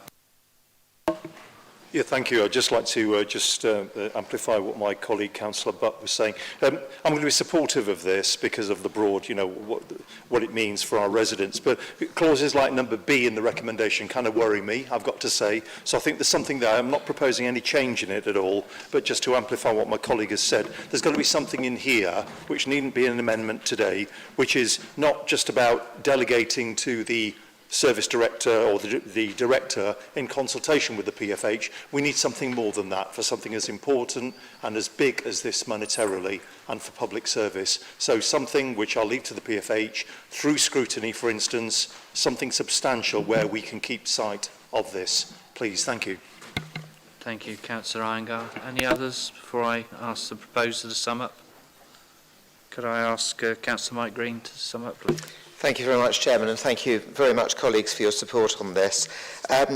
Councillor Hadley, I can't really go into those priority routes are already enclosed within the plan and the scheme, which you did speak to at Cabinet. So I think that information should be there. And as I said, we're not talking about the contents of the plan and the scheme at the moment. The decision here is for us to be able to agree to accept the money from government. Councillor Howell, as far as real-time information is concerned, I share your view that I would like it to include real-time information. That will obviously be developed, the money is there to develop it, and so with effectively the bus companies doing so alongside the council, but also alongside South West Railway and Beryl Bikes. So how exactly that gets done, I can't give you the commitment now, but I certainly share your ambition that it should include real-time information on that one. I'm afraid we can't talk about individual bus routes on that. That's not what this debate is about. And unfortunately, it's also not what the bus service improvement plan is about. It's about making sure that the journeys which will most attract people away from their cars and onto buses are effective, and that's primarily about making sure that the high volume routes get through faster. That's what makes the biggest difference, and that's why government is giving us that grant to do so. The other questions around how really, I guess the question is, how will others be involved in this? Now, there has to be an element of delegation because we are only one part of the partnership. So we are working alongside our partners, the bus operators, and to some extent the other public transport companies as well, to be able to deliver this. But I absolutely agree that this belongs effectively to be under the scrutiny of the place board, and I think that's exactly where it should be. So I hope that helps, Mr. Chairman. Thank you, Councillor Green. So we can move to the vote for approval of this recommendation. Quite happy with a show of hands. Those in favour? Thank you so much.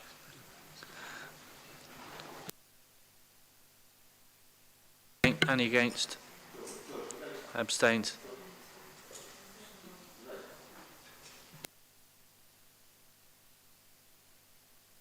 Yes, sure. Thank you.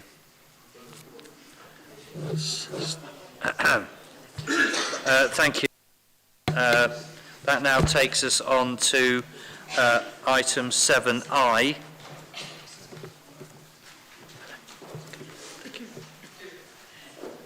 So you've recorded, he's left you. Right, item 7I, Cabinet, 26th of October 2022, minute number 74, Children's Services Pay Review. Councillor Mike White, I understand that you will move the recommendations, then for Councillor Nicola Green to second the move. Councillor Mike White, please. Yeah, thank you, Chairman. That's correct. In terms of our improvement journey in children's social care, this paper addresses what is arguably the biggest single issue that we have, and that is the very large numbers of agency staff. Both Ofsted and the DFE have told us we need to address this as a matter of urgency. We have strong competition for staff from our neighbours who are rated good or outstanding by Ofsted, and in some areas of BCP we have some 70% of the staff are agency. Frankly, we will never embed the necessary improvements in children's social care with this level of agency staff and their associated turnover. So we need a pay offer which will attract and retain permanent social workers. I believe this offer, summarised in the report, will do just that. If members want to discuss the financial details, we will have to go into confidential, I'm afraid. But I can say that the case overall shows a break-even in the 2024-25 financial year. In other words, it shows a break-even in the financial year after next. So I commend this report to members. Thank you. Thank you, Councillor White. And Councillor Nicola Green, I understand you wish to second the move. Thank you, Chairman. I formally second Councillor White's move and reserve my right to speak. Thank you. Members, would you like to make comments, please? Questions? Open the debate. Councillor Moore, please, and then Councillor Burton. Yes, thank you, Chair. Yes, I just want to give my support to the pay review for children's services as in option 5. We've got a national shortage of social workers, and currently BCP are relying heavily on agency staff who are better paid, plus our neighbouring authorities, as we heard, all Ofsted rated good or outstanding also pay more. There is therefore a real need to make BCP an attractive employer, able to compete with its neighbours and attract and retain a skilled workforce to better support improvement. So I'm pleased to support it, and I hope everyone else will too. Thank you. Thank you, Councillor Moore. Councillor Burton, please. Yes, Councillor Moore just got in slightly before me. I had many things that she said I would like to echo. We hear in children's services that we are striving for improvements, and we hear a lot of evidence of that. But the social workers shortage is the sticking point, both nationally and particularly locally, for the reasons stated. We need a fully staffed and stable workforce to get those improvements, and the agency staff, although useful, are not the way to go, and also they're rather expensive. So encouraging social workers, we've been doing that, I hear, in BCP to join us, and we have ways of growing our own, but if we do that and don't pay them, they will leave to areas which are close to us and are having a slightly easier time of things at the moment. Therefore, I'm very happy to support this. Thank you, Councillor Burton. Anybody else indicate? Councillor Nicola Green. Thank you, Chairman. In responding to the debate, may I just extend my thanks and the thanks of this side of the chamber to all members opposite for the sincere support that they've given to children's services through this improvement journey. It is recognised as a strength that we have in terms of going forward by our DFE advisor and external partners, and I'm sincerely grateful for it. Thank you. Thank you, Councillor Green. So if we could move to the vote to approve this, please. Come on. Oh, sorry, Mike. Councillor White, you need... Well, just and a big thank you from me also to yes, all please. our members on both sides. Thank you. Thank you, Councillor White. If we can move to the vote, those approved, please. I think we'll agree that's unanimous. Thank you. Anybody against? Abstentions? No. Thank you. We now move to agenda item 8. Update on the role of the Health and Wellbeing Boards in the integrated care system. Councillor Jane Kelly, I understand that you will move the recommendations and then for Councillor Karen Rampton to second the move. Councillor Kelly. Thank you very much, Chairman. Yes, this paper describes how the Bournemouth, Christchurch and Poole Health and Wellbeing Board can develop in relation to the introduction and involvement of the Dorset-wide integrated care system. The report asked that an addition be made to the terms of reference of the Health and Wellbeing Board so that it becomes the strategic board for the place-based partnership developing in the BCP Council area as part of the Dorset integrated care system. The Health and Wellbeing Board will then be the strategic body responsible for developing a clear joint health and wellbeing strategy for the BCP Council place. This will provide the ICS with a clear strategic steer on priorities for place-based commissioning and improvements to the health and wellbeing of our communities, as well as avoiding any unnecessary duplication. Under the guidance from the LGA, Health and Wellbeing Boards are expected to provide a strong focus for place, improving wellbeing through joint working and setting the strategic direction to achieve that outcome. Mr Chairman, bringing the work of the NHS and councils together is also very important, as is both boards, Dorset and BCP, working collaboratively with the community and voluntary sector, focusing on non-medical approaches to support people's well-being. I therefore ask members to support this proposal. Thank you, Mr Chairman. Thank you, Councillor Kelly. And Councillor Karen Rampton, I understand you wish to second the move. Yes, I do. Thank you, Chair. I'm very happy to second the paper. The Health and Wellbeing Strategy for our place is a really important piece of work, and our Health and Wellbeing Board will help set the direction for improvement of the health and wellbeing for our residents. And the arrangements for the ICS, the ICB and the ICP, that's the Integrated Care System, Board and Partnership, and the Health and Wellbeing Board are confusing, and I'm sure our Chair of our Health and Wellbeing Board will be informing us of further progress at appropriate intervals, and that will enable all councillors to support their residents to participate in improving their health and wellbeing outcomes. Thank you. Thank you, Councillor Rampton. Any members wish to make an observation, questions? No? Should we move, we ask the proposer to sum up, please? Thank you very much, Chairman. I don't think there's very much more to say. It's a fairly simple and straightforward paper, and I think it can only enhance our position to work alongside Dorset with the integrated care system and the board and the partnership to make sure that the health and wellbeing of our residents is a priority for us. Thank you. Thank you, Councillor Kelly. Could I ask members, those that wish agree, please voting for recommendation? I think we'd say that's all but unanimous. Thank you. Anybody against? Any abstentions? No. Thank you, members. That takes us to item 9. Review of the political balance of the council, the allocation of seats on committees to each political group, appointment of councillors to committees and appointments to outside bodies. I now call upon Councillor Mellor, who I understand will introduce and propose the recommendations in this report. It's actually, yes, very happy to, Chair, but I believe I'm seconding the report and Councillor Broadhead is proposing it. Well, okay, well, I'm very happy to propose the report and Councillor Broadhead will come second. Thank you, Chairman. I'm Thank very you, happy Councillor to second the report. I think so. Well, your names are here, but they're not necessarily in the right order. They are. I'm always happy to rise to the challenge, Chairman. Colleagues, we always, as we know, we've come through the standard patter of revising the political balance as and when is necessary, and with changes to a few members moving to become unaligned, as well as welcoming Councillor Martin to the Chamber. It has necessitated a shift in the political balance.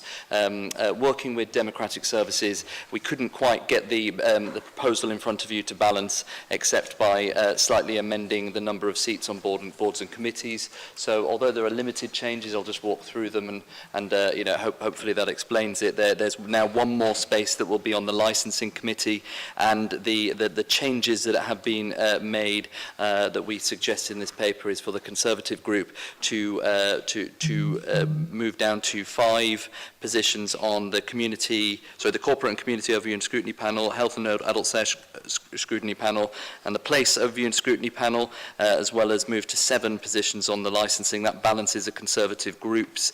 The other impacts that we've suggested would be to bring this is again a suggestion, the Christchurch Independents onto one of the scrutiny panels. I know that's been a particular rallying point for that political party for some time.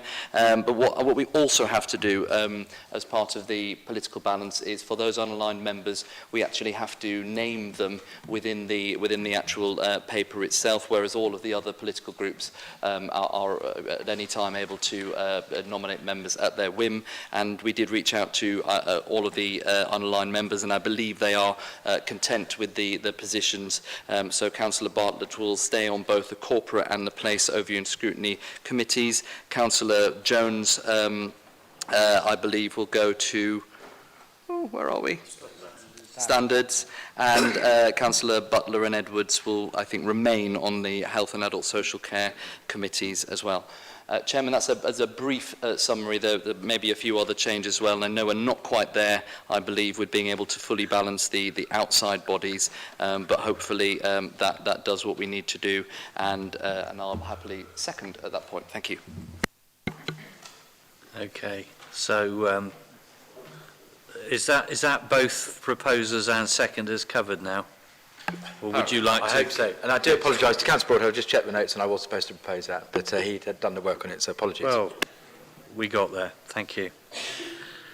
Right, so members, any comments, observations, debate?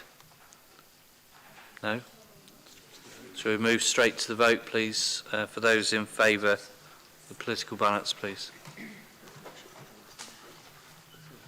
It's all unanimous, I think. Yeah. Thank you. Any against? Any abstentions? No. No. Thank you, members. So, agenda item 10, Homes for Ukraine tariff. Call upon Councillor Karen Rampton, who I understand will introduce and propose the recommendations in this report. Councillor Rampton, please. 10,500 per person. Does that mean per person? So in Councillor Brooks' case, family case, it's 10,500 for the mother and 10,500 for the child. Yes, that's what it is. So it is per person. I just wondered because, and like Councillor Brooks stated, that the Ukrainian people cannot get through on bureaucracy and to our BCP offices. Neither can any of our residents. That it is simply there's no one answering anything. So for me, that's looking forward. We need to make sure that everyone is answered. You know, that's how I feel anyway. Thank you.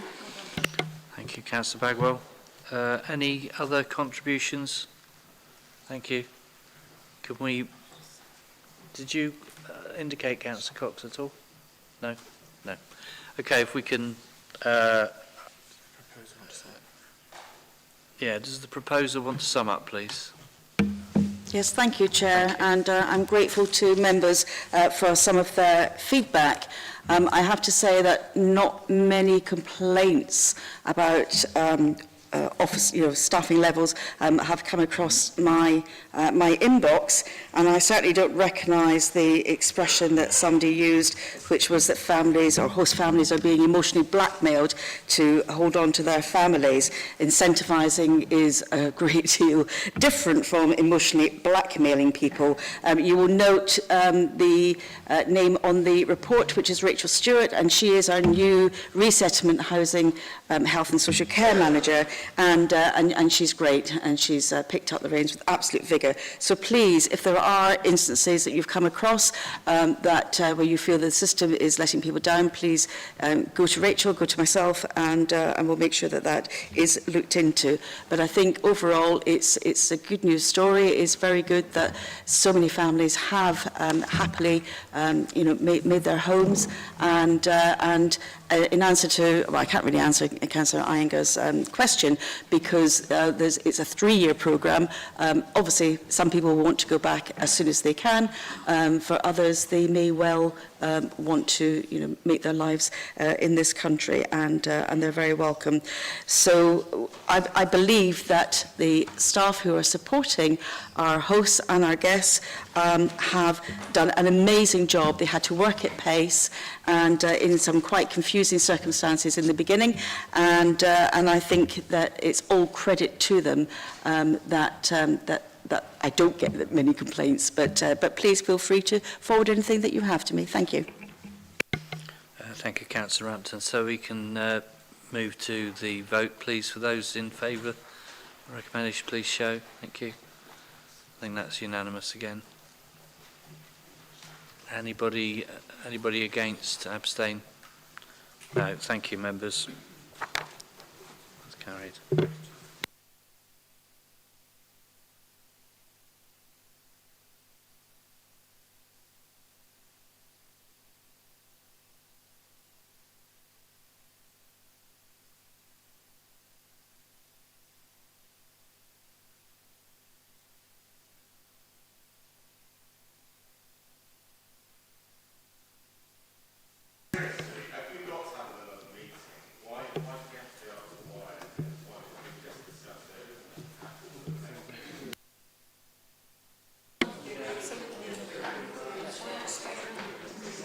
Well, these are questions from councillors.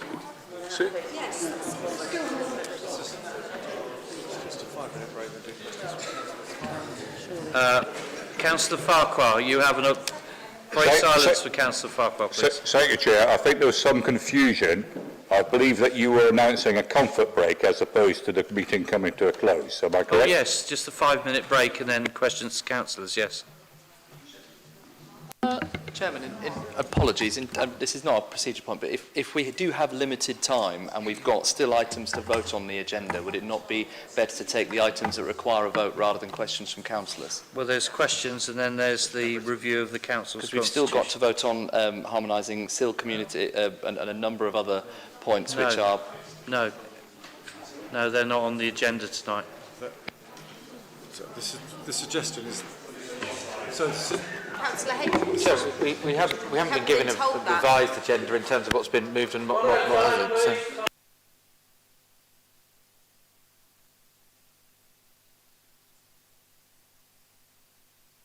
Chair, we haven't had any. It's a suggested order. We haven't had any discussion about, as a council, what should and shouldn't be deferred. We haven't talked about what meeting we're deferring it to or not deferring it to. I think the comments have been made are quite sensible. We have a number of items that we can move forward to decision with, and that would be my suggestion. Chair, if this is your meeting, but I think I either have some sympathy with Councillor Howe's position, or we should be looking at the business on the agenda up to a certain cut-off point. Your microphone, Chair. Thank you.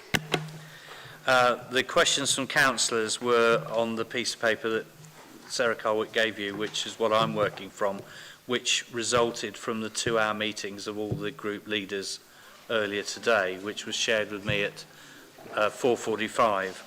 So after questions for councillors, there's the opportunity, if there's time up till the agreed 12 o'clock, post-12 cut-off point, to do item 7J, which is a review of the council's constitution.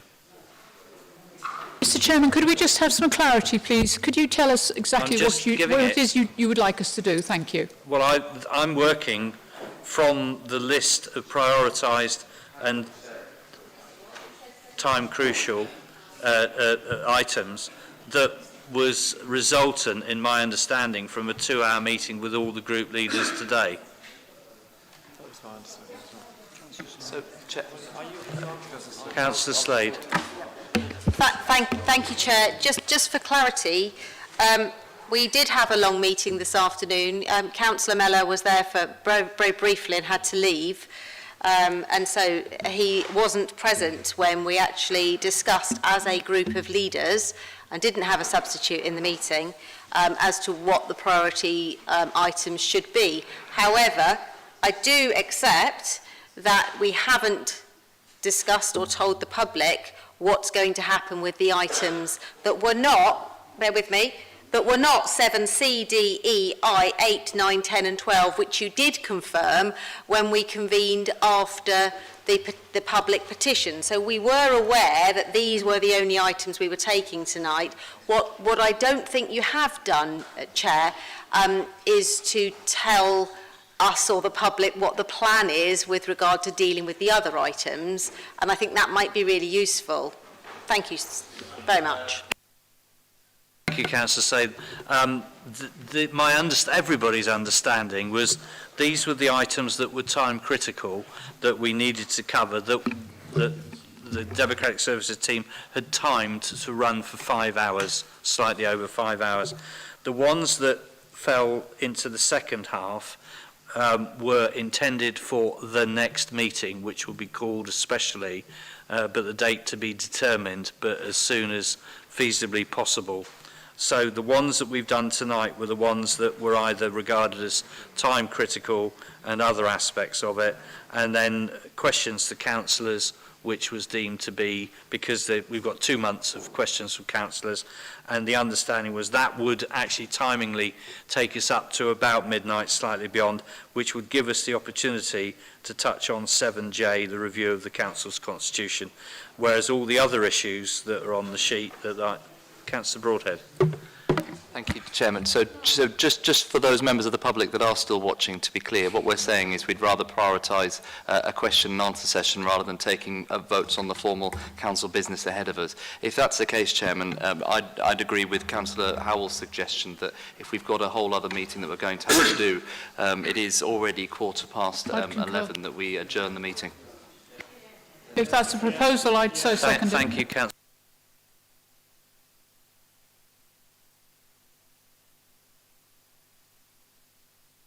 Mr Chairman, would it help if I formally propose that we adjourn the meeting, going through...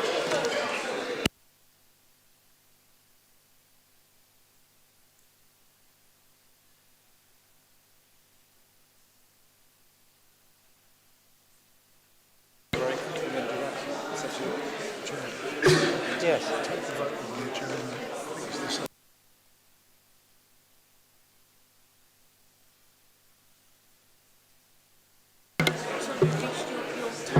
Members, I'm told quite regularly that this is my meeting and it's at my discretion. My decision at this point is for a 5-minute break and then the questions from councillors.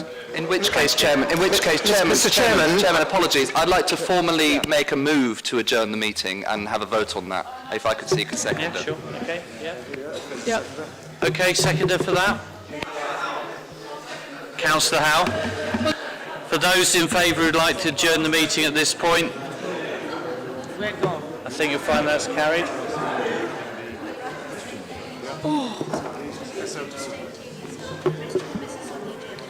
You're driving home.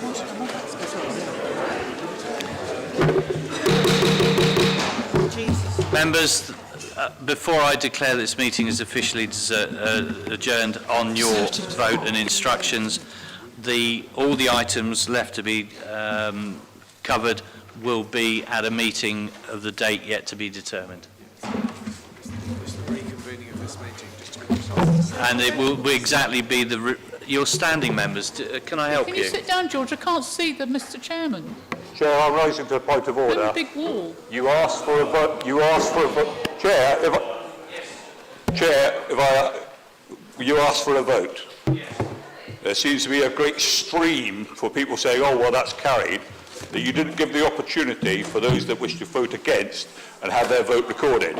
So just as a point of order, I think that's in order. More than happy to.